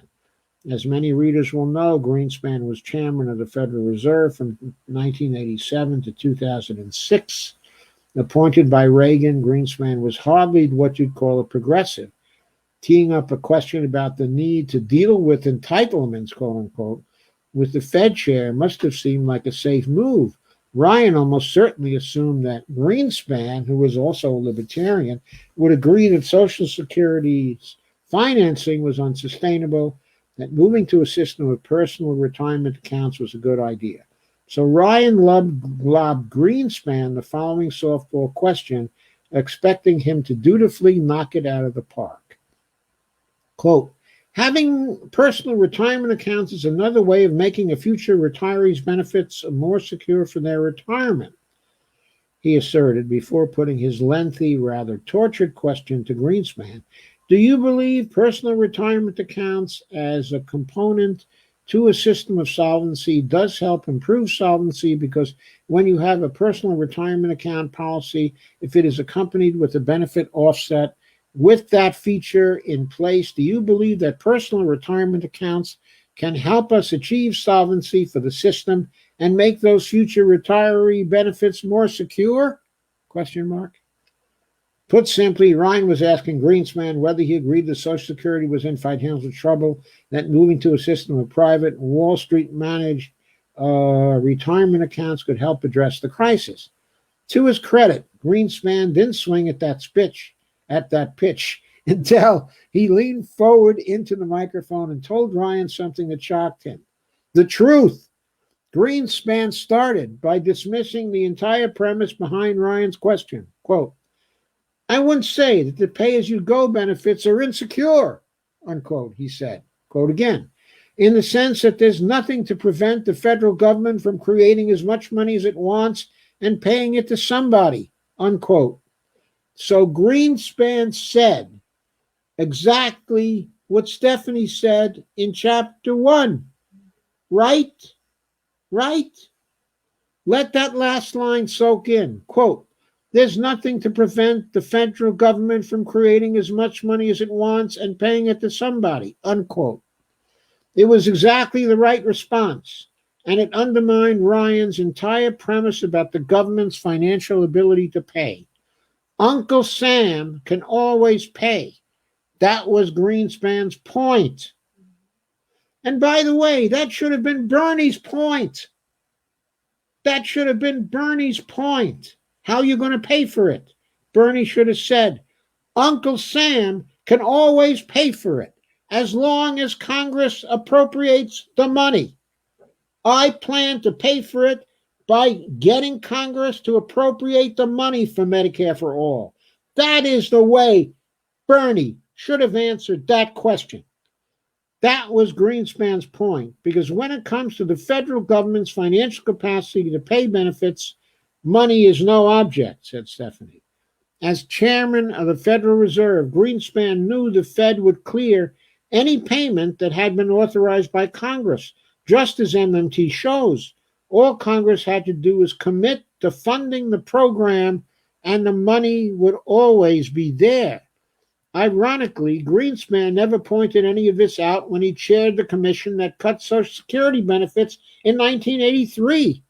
Back then, he accepted the premise that Social Security was facing an inescapable funding shortfall. So Greenspan was responsible for that cutback in Social Security that happened in 1983. And that, by the way, led to an increase in taxes for anybody who was paying into Social Security after 1983. There was almost a doubling of FICA payments because of what Greenspan and Reagan and O'Neill did. In response to Greenspan, and now they're paying us less for Social Security after taking that extra money away from us. They want to pay us even less. Can we sue them? What? Can we sue them? Let's In response, the Greenspan Commission rebalanced Social Security's finances by gradually raising the retirement age and increasing payroll taxes to provide advance funding to cover future payments.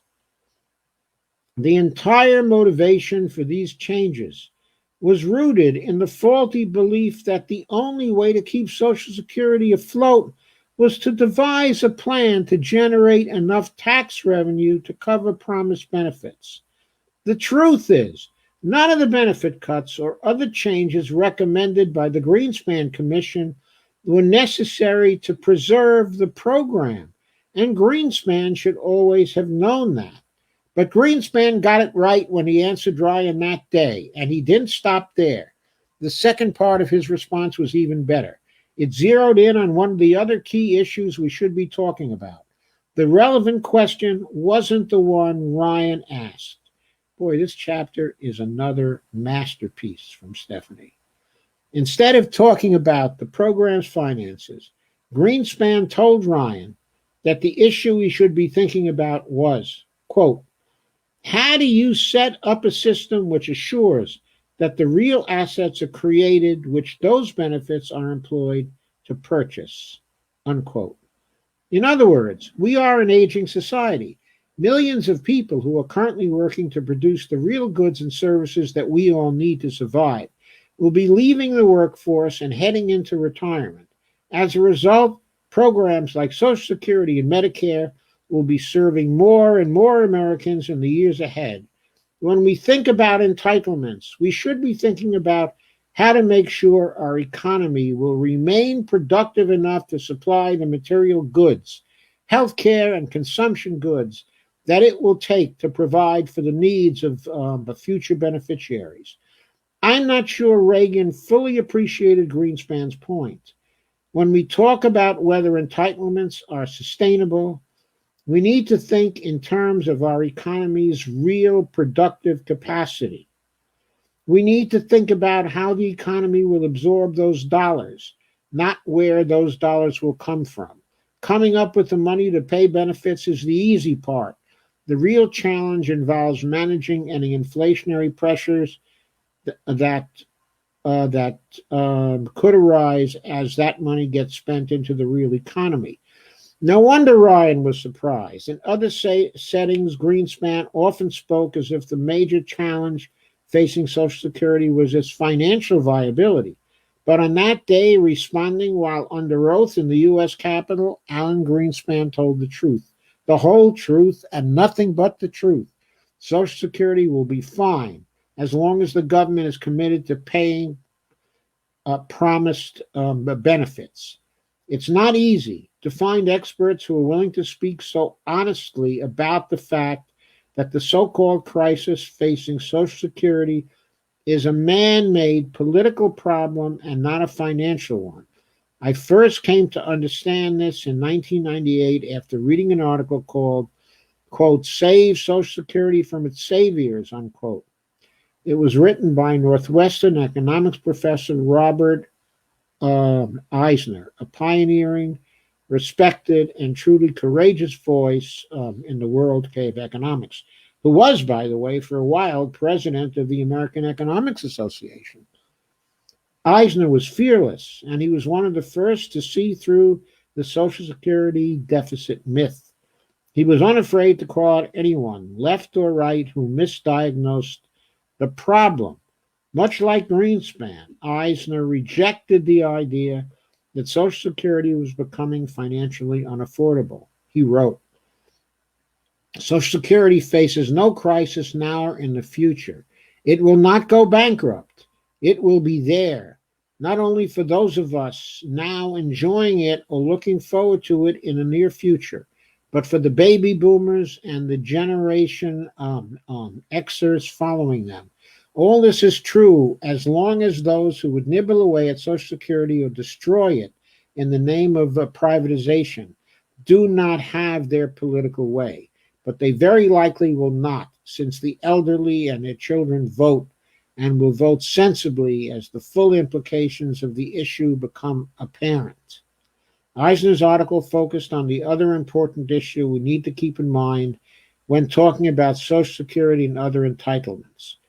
That is, the self-imposed rules that constrain the government's legal authority to pay the benefits. Like Greenspan, Eisner understood that the federal government always has the financial ability to pay the benefits it has promised. It is the legal authority to pay benefits that is muddying the waters and making it appear that programs like Social Security are going broke. Eisner's article was a brilliant attempt to provide a clearer picture of the issues that matter and those that don't. While nearly every politician is obsessed with the long-range projections that show the eventual depletion of Social Security's trust funds, Eisner reminded us that the trust funds are, quote, merely accounting entities, unquote, that maintaining positive balances in OASI and DI doesn't actually alter the government's financial ability to pay benefits. Keeping the trust funds loaded up with enough positive spreadsheet entry maintains the legal authority to pay benefits, but Social Security would be perfectly viable with or without these accounting entries as long as Congress was committed to making the payments. As Eisner put it, quote, the accountants can just as well declare the bottom line of the fund's accounts negative as positive, and the Treasury can go on making whatever outlays are prescribed by law. The Treasury can pay out all that Social Security provides, while the accountants declare the funds more and more in the red, unquote. Then Stephanie says, wait a minute. Am I telling you that a widely respected professor of economics thought that the solution to the, quote, crisis, unquote, facing Social Security was for Congress to simply commit to making the payments regardless of the balance in the Social Security trust funds? Well, yeah. After all, that's exactly how it already works with the supplemental medical insurance trust fund, the SMI. You and I could never run our finances that way, but that's because we're currency users, not issuers of the currency like Uncle Sam.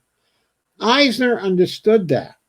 Unlike the rest of us, our government and its treasury will not, indeed, cannot go bankrupt, Eisner explained. His message was basically stop fretting over a projected drawdown on some ledger and just keep your promise. After all, people are legally entitled to their benefits under law. If it's really that easy to keep Social Security running smoothly, why are Democrats and Republicans always fighting over the program's finances? Why is it that almost everyone is focusing on cutting benefits or raising taxes as a way to shore up the system? Why isn't there a vocal group of experts weighing in to calm the waters the way Eisner, who died in 1998, attempted? According to Barry Anderson, the top civil servant in the White House's Office of Management and Budget, quote, very few, if any, of the academics or analysts who comment on Social Security have the guts or perhaps the knowledge to recognize this fundamental fact, unquote. For those who lacked either the courage or the knowledge to champion the simple solutions, just grant OASI and DI the same legal authority that's already given to SMI. Eisner offered another way forward. It was nothing more than an accounting trick, but it would prevent Social Security from ever facing cuts due to insufficient trust fund balances. With enough accounting entries, the trustees would report a healthy, long-range outlook. The legal authority to pay benefits would remain intact, and the perceived crisis would disappear. It wasn't his preferred solution, But if adding more numbers to the ledger will make everyone sleep better, Eisner showed that any number of, quote, simple, painless remedies, that there are any number of simple, painless remedies for this accounting problem. While Democrats often focus on ways to beef up the trust fund by increasing the payroll tax, subjecting non-wage income to payroll tax withholdings, or lifting the cap so that all wage income is subject to FICA withholdings, Eisner showed there was a more painless solution.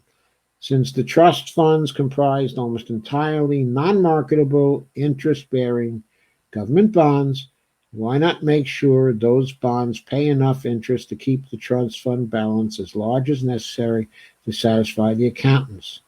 If the bonds paid out 25, 50, or 100% interest, the trust fund balances would explode, and the whole problem would disappear forever. It's obviously an accounting trick, but Eisner didn't care.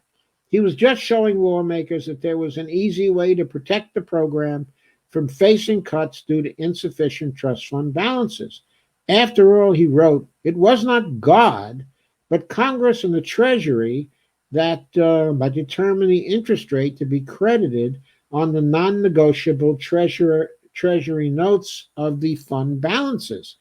The important thing to understand is that from Eisner's point of view, filling the trust funds with as much money as needed is both incredibly simple and entirely unnecessary. Since Eisner's time, few economists outside the MMT community have challenged the conventional narrative along similar lines. Although MMT didn't exist when Eisner published his paper, well, actually, I think it did, didn't it? In the sense that we recognize now that the modern MMT synthesis first appeared in Warren Mosler's work on soft currency economics. And I think that paper was completed by 1996, if I'm not mistaken. Although MMT didn't exist when Eisner published his paper, his main argument was entirely compatible with the MMT viewpoint. He knew that the currency issuer could always insert the spreadsheet entries that would keep the program in good accounting health. We need to talk about entitlements with the understanding that MMT provides. Ultimately, the debate should stay centered on our priorities, our values, and our real productive capacity to care for our people. MMT gives us the lens we need to have an intelligent debate. Greenspan was concerned about the demographic changes that are leaving the U.S. with a smaller number of workers to produce our national output. The dependency ratio is a legitimate concern here, not because there won't be enough money, but because we might struggle to make enough of the real goods and services that people will want and need in the coming years. Greenspan understood that it's not enough to pay monetary benefits to future retirees. The value of that money matters too. To guard against the age-old inflation problem of too much money chasing too few goods, we need an economy that is productive enough to supply the mix of goods and services we'll need. How do we do that? First, we must decide what our priorities are. Polling suggests that entitlements rank high on our list of social goals. Second, we should think about how to achieve them, while at the same time making sure our economy is productive enough to meet them without causing inflation. Take by retirement. Most of us would probably agree that a system that provides financial security for retired people is a good thing.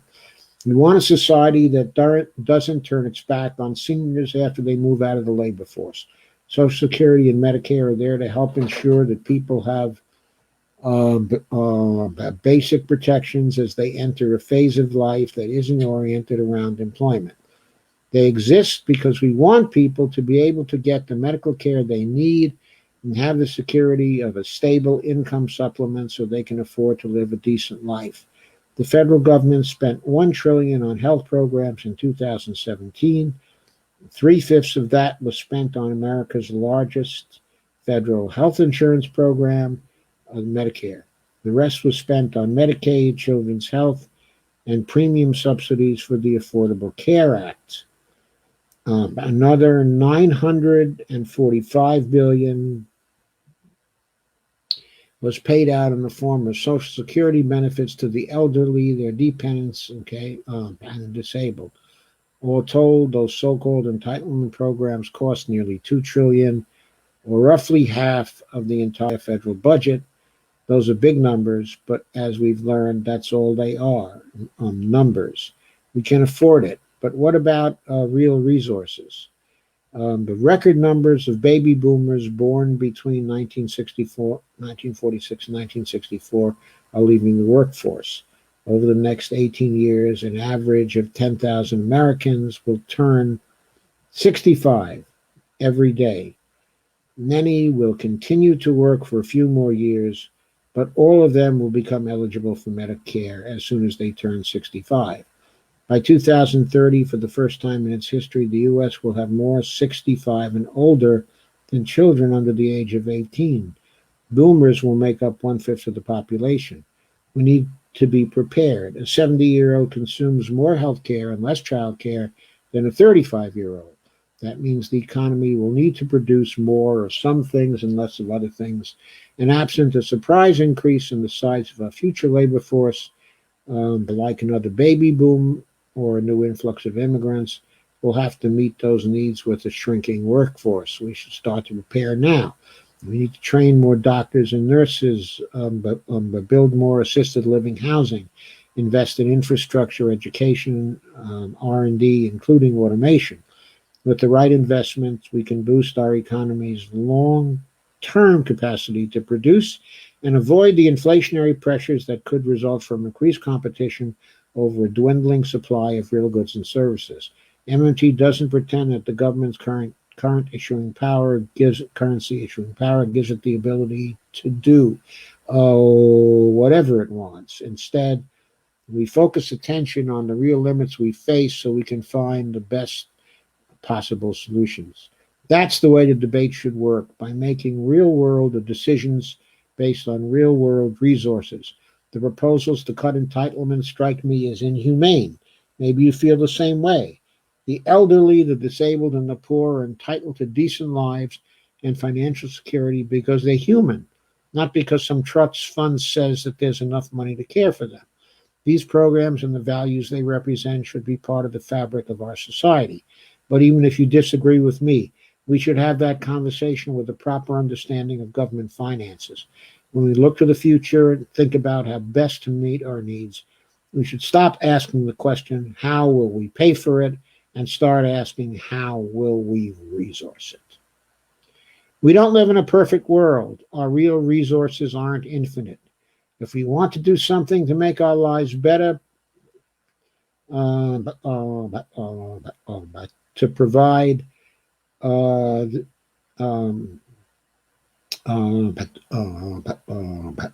to provide a Medicare for all, or ensure that everyone can retire with financial security, or protect every citizen from poverty, there will be times when we have to choose between these and other goals. We need to prepare today by investing in those things that can make us productive enough to meet our goals without causing inflation. Everything that helps us to do that, including automation, better infrastructure, access to education, R&D, or improvements in public health, is a smart investment in the future. We could afford our entitlement programs after the Civil War. We could afford them in the 20th century, and we can afford them now. The war on entitlements is rooted in outmoded thinking about the nature of money and the real purpose of taxation. It prevents us from having a deeper debate about our priorities, the kind of society we want to live in, and the resources needed to build it. Our big challenge isn't cost. It's making sure that our economy is producing the right output mix over the coming decades. The problem isn't a lack of bits and bytes on some electronic spreadsheet. The problem is a lack of vision and a lack of will, I would add. There are many ways to improve life for all of us, even in a world of limited resources, if we're smart enough to imagine them and brave enough to try. And that, my friends, was a masterpiece, a perfect lead-in to Chapter 7, the deficits that matter. And so I'll stop sharing it now, and I'll turn to your comments, okay, at least for a few minutes. I know we don't have much time. I see that 13 of you is still here.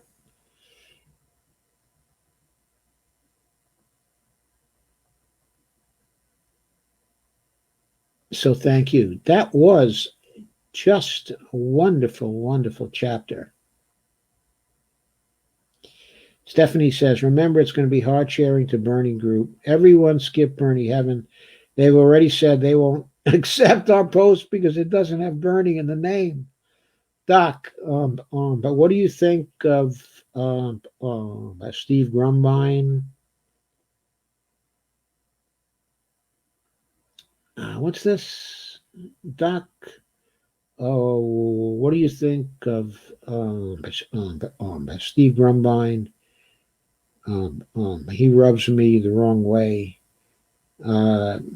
Okay, I don't want to comment on any personal opinion, okay, that I might have of Steve. I don't think that, okay, is appropriate.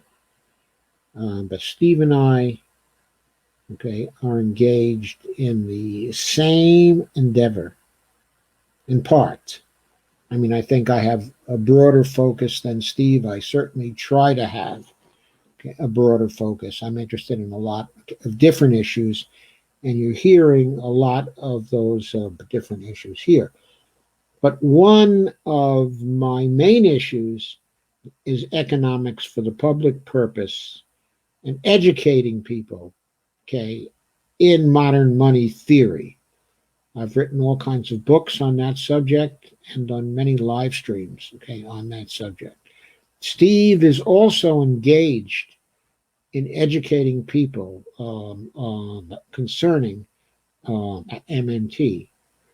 I think he has made substantial contributions in that area. There are many people who have gotten their first exposure to MMT from Steve. And for many of them, it was a very enlightening experience. And when Steve talks about MMT and keeps himself to the facts of MMT and descriptions, okay, about MMT, he is often very, very good. He reads the literature. He emphasizes very, very valuable things. Okay, and all I want to do is to encourage his efforts. I don't want to discourage his efforts. I don't want to talk about any personal reactions. Okay, I just don't think, but that's appropriate. I'm not about that. Stephanie says, if I could make a suggestion, maybe shoot people a PM.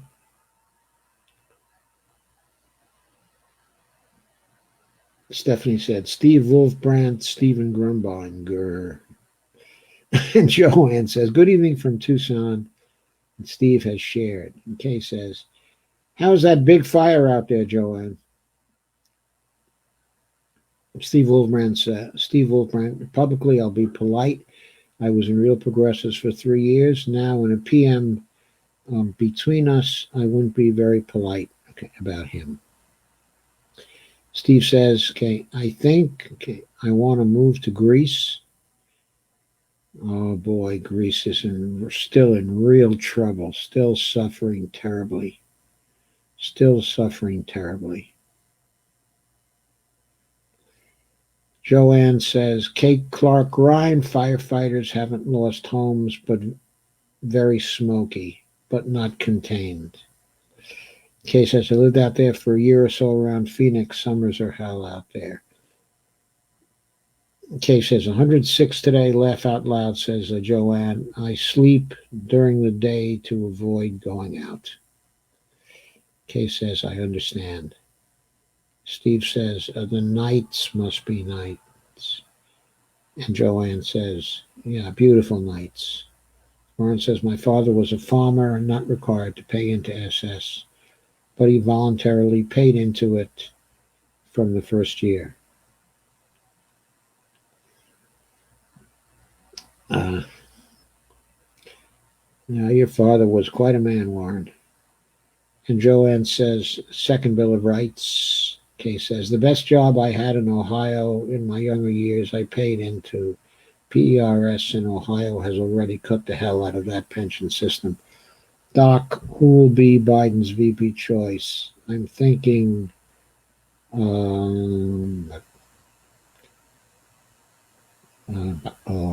thinking Michael, Hillary, or Kopala.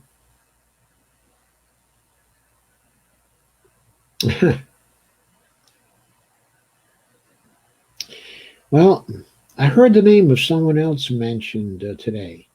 Her name, is Karen Bass, and she's a veteran of the Congress. And of all the people who were previously named, who were of the female persuasion,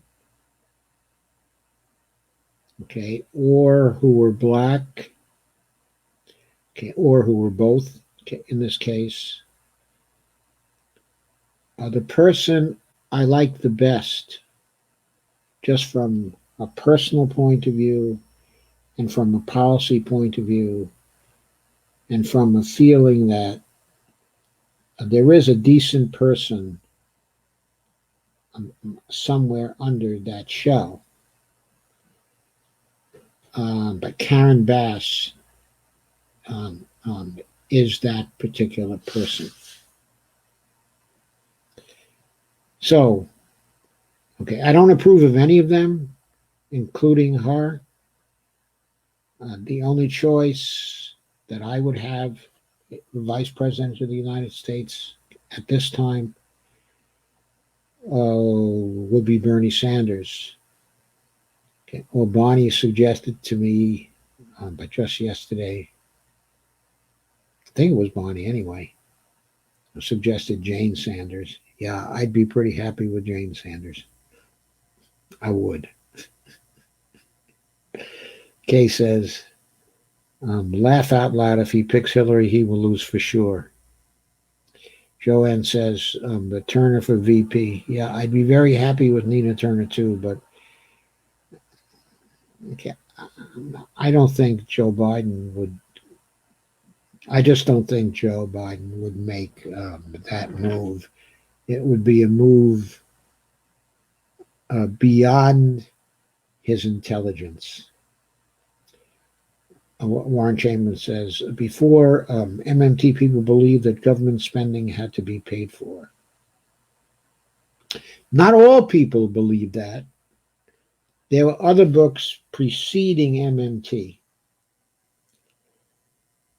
that were put forward by people who knew better, including Robert Eisner, who had two books during the 1990s that contained the knowledge that the government spending did not have to be paid for in that sense. Kay says, too many still believe that, Warren. Warren points out local and state governments do need to pay for things by taxes and specific taxes for specific things, but the federal government is monetarily sovereign and may emit its own currency. Well, it not only may emit its own currency, Warren, it does emit its own currency. Stephanie explains that, in her book, but very clearly that all of the payments made by the Treasury Department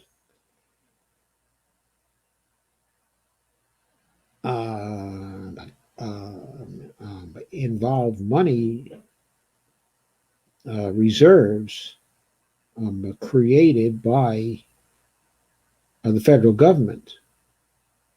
Of course, assuming that the Federal Reserve and also the Congress are part of the federal government.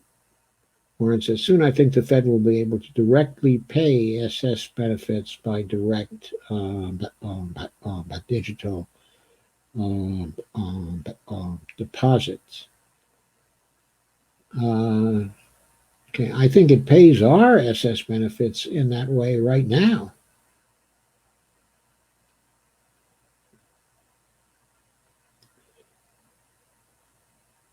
I know that those are wires, okay, that I'm sure, okay, are actually originated by the Treasury, that they order the payments.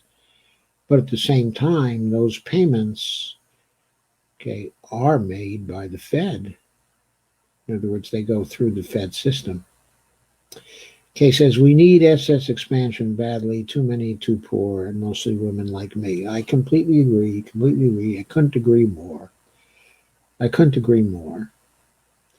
Okay, I know that Bonnie's Social Security payments should be doubled easily.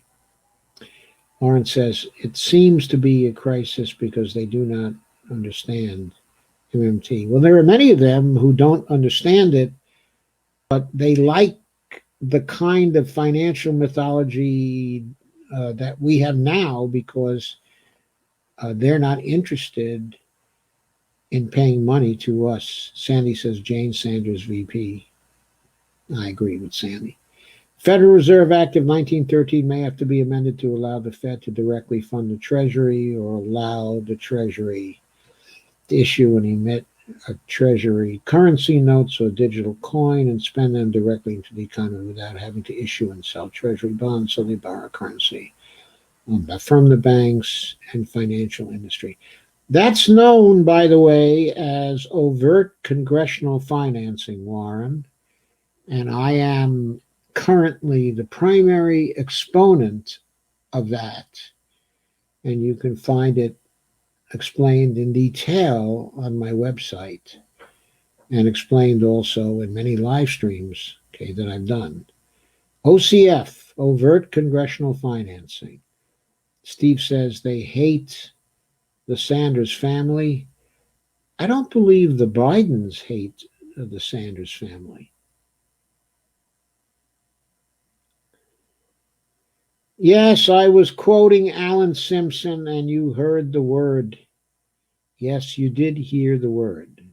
Since I'm not quoting Alan Simpson now, or Stephanie's book, I will not repeat Alan Simpson's word. But yes, you did hear the word.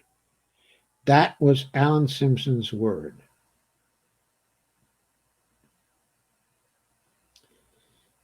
Anna said, to infinity and beyond. Steve Wolfbrand send pics. Sandy says, I don't think they would fit on the screen. Lana says, I can file at 62 or 65, but will not get full benefits unless I wait to 67 or 66 and a few months.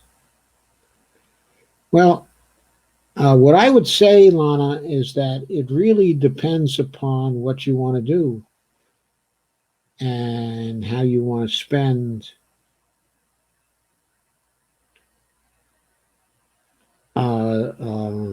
those extra years. If the job, okay, is easy for you and you're still getting some satisfaction out of it,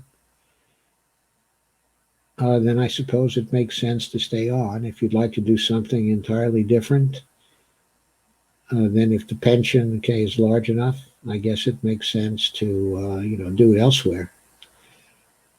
But I'm sure you know the financial considerations very well, and you can handle the other ones quite well also. Steve says, it's really a gamble on how long you think that you will live. I'm going through that now. It's depressing. Kay says, Reagan ruined this country. Warren says, Congress is constrained because they all still believe that money is a limited and scarce commodity and spending has to be paid for by taxes. Kay says, people in this country have a diminished lifespan now due to crappy for-profit sick care and suicides.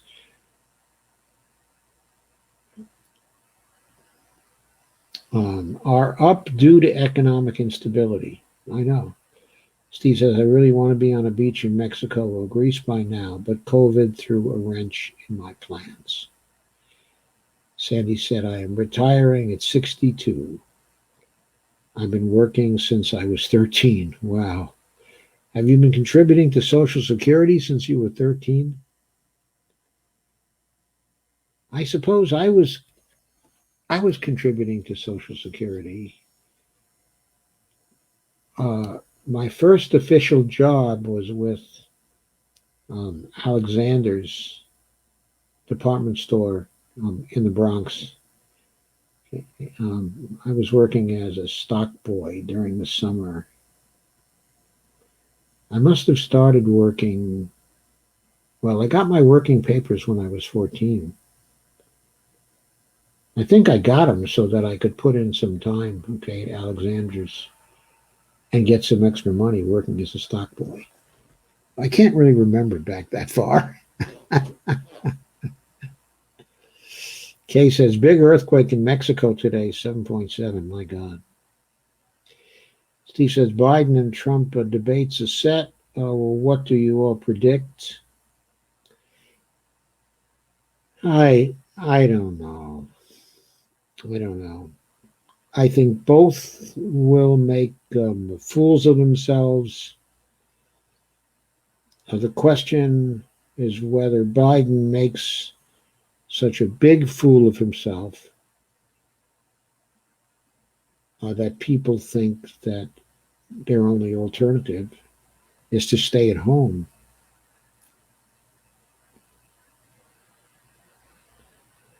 So that Trump's crazy fanatics carry the day.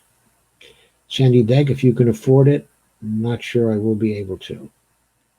Steve says, luckily, not much damage. Sandy says, I predict a shit show like we've never seen in our lifetime. I think we should all watch it together. Yeah. The debates, the shit show between Biden and Trump. Sandy says, I have a small pension when I retire, so that hopefully will help. I may be getting laid off from my job. I'll probably know sometime in July. Sandy mentions a debate between Trump and Biden. She says, it should be a giant mess, Lana. There are ways to live happily on a small, steady income. Go vagabond. Move to a cheaper, beautiful country. Slab City.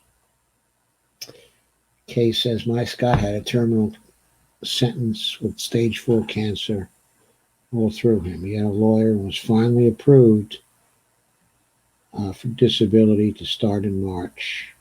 Problem was he died in the previous January. Oh my God, Kay, that's terrible. So sad. On a Congress, same crap, different year. Steve says, I had a coworker that just died of a massive heart attack. He'll never see a penny of his SSI. He was going to turn 65 years old. Steve says, I have faith in the Zoomers. They sank Trump's rally. Yeah, that was great, wasn't it? Kay says, yes, Sandy, it is too sad. He was only 62 between for-profit sick care, SDI. His life was hell for the last year or two. Mine has been crap ever since, too. Lost everything I ever worked for in my whole life since age 16. You're entitled. You're entitled to decent Social Security. Those are your rights. Those are our rights. Let's go get them. Let's do whatever we need to get them. Social Security benefits are to the economy as a sprinkler system is to a lawn. Warren says the private pension system in the stock market is being supported by the Federal Reserve and QE. The Fed and the commercial banking system can create money out of thin air. All the money needed by the economy accepted is all created as debt. Now that's all true, but the reason why it can be created, because the Fed, that is the government, stands behind the commercial banking system as is preventing it from failing. In other words, they're getting their safety net. They've got a safety net, and they insist on denying us ours. They have a safety net that allows them to live in the lap of luxury, big salaries at those banks, not for loan officers, but for the top executives, big salaries, bonuses. They still get those, even while getting bailed out by the Fed. Who was responsible for the tax change with IRA accounts? Was it Pelosi? I don't remember. Kay says, not sure, Sandy, but Pelosi would not surprise me a bit. Entitlement is not a dirty word. No, it's not a dirty word. It's another word for a right. Our rights. Remember that. And when people start talking entitlements, you say, be careful how you speak. You're talking about our rights. I get angry at people who want to deny me my rights. So don't give me that tone of voice when you talk about entitlements. An entitlement is a right.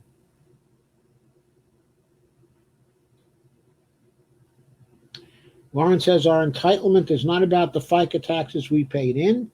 It is based on the number of quarters we worked and how much money we earned per quarter. Yes, it is, Warren. That is correct.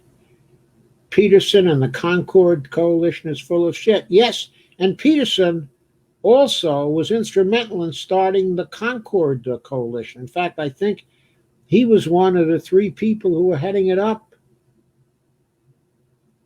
I think it was that a Democratic senator from Connecticut, and also Rudman and Peterson were the three who were heading up Concord Coalition. That was back in like 1988, 1999, the early 1990s. Kay said, Frontline, I think it was, years ago, did a whole report on how 401ks were a Ponzi scheme to try to privatize Social Security many years ago. Russ says, I've got to go soon. Interesting convo tonight. Thank you, Russ. Kay says, Biden has been trying to cure SS and Medicare and Medicaid his whole time in government. Then people bitch me out for not voting for him, SMH. Kay says, what has he done for any of us? Zip, nada. Whatever happened to candidates working for our votes? God, that is so tragic, says Lana. Kay says, very true. It happened to my Scott and I. Kay says, no real election results in yet as far as I have heard. Stephanie says, you go, Dr. Joe. Stephanie says, Joe is riled up. I love it. Warren says, the federal government is not like a family household. Kay says, SS is a hot button issue for all of us seniors. And we got to make it a hot button issue for our children and grandchildren, too. Stephanie is a beast, says Stephanie. She's amazing. Lauren says, my bedtime is approaching.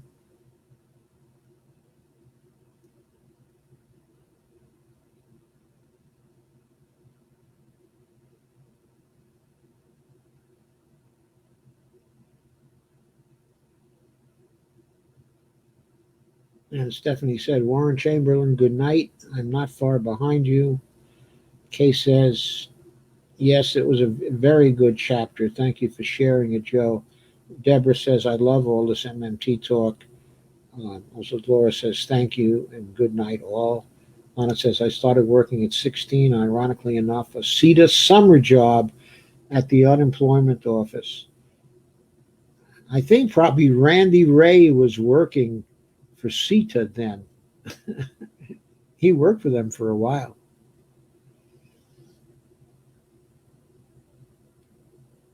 Stephanie said, good night, loves. Hurting pretty bad. Have a good night, everyone. Thank you, Dr. Joe, for the show tonight. Thank you, Stephanie. We could start a watch party for the debates. Laugh out loud. We could. It would be fun to watch with all of you, my friends. It would be great fun.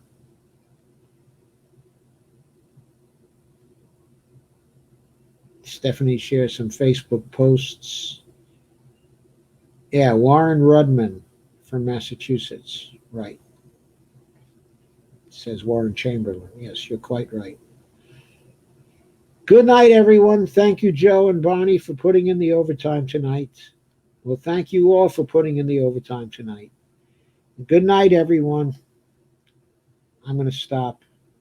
Thank you for staying so long. Thank you for a great session. It'll be a great session tomorrow night, too. Don't worry. I'm coming back with more Stephanie tomorrow night. I'm making the run until I finish it. I won't be finished on Thursday, though. I know that. I might be finished with the book on Thursday. But then I'm going to have a follow-up session, one, maybe two more follow-up sessions on this book because it's such a great book. I'm planning a festival on this book. Good night. Let's do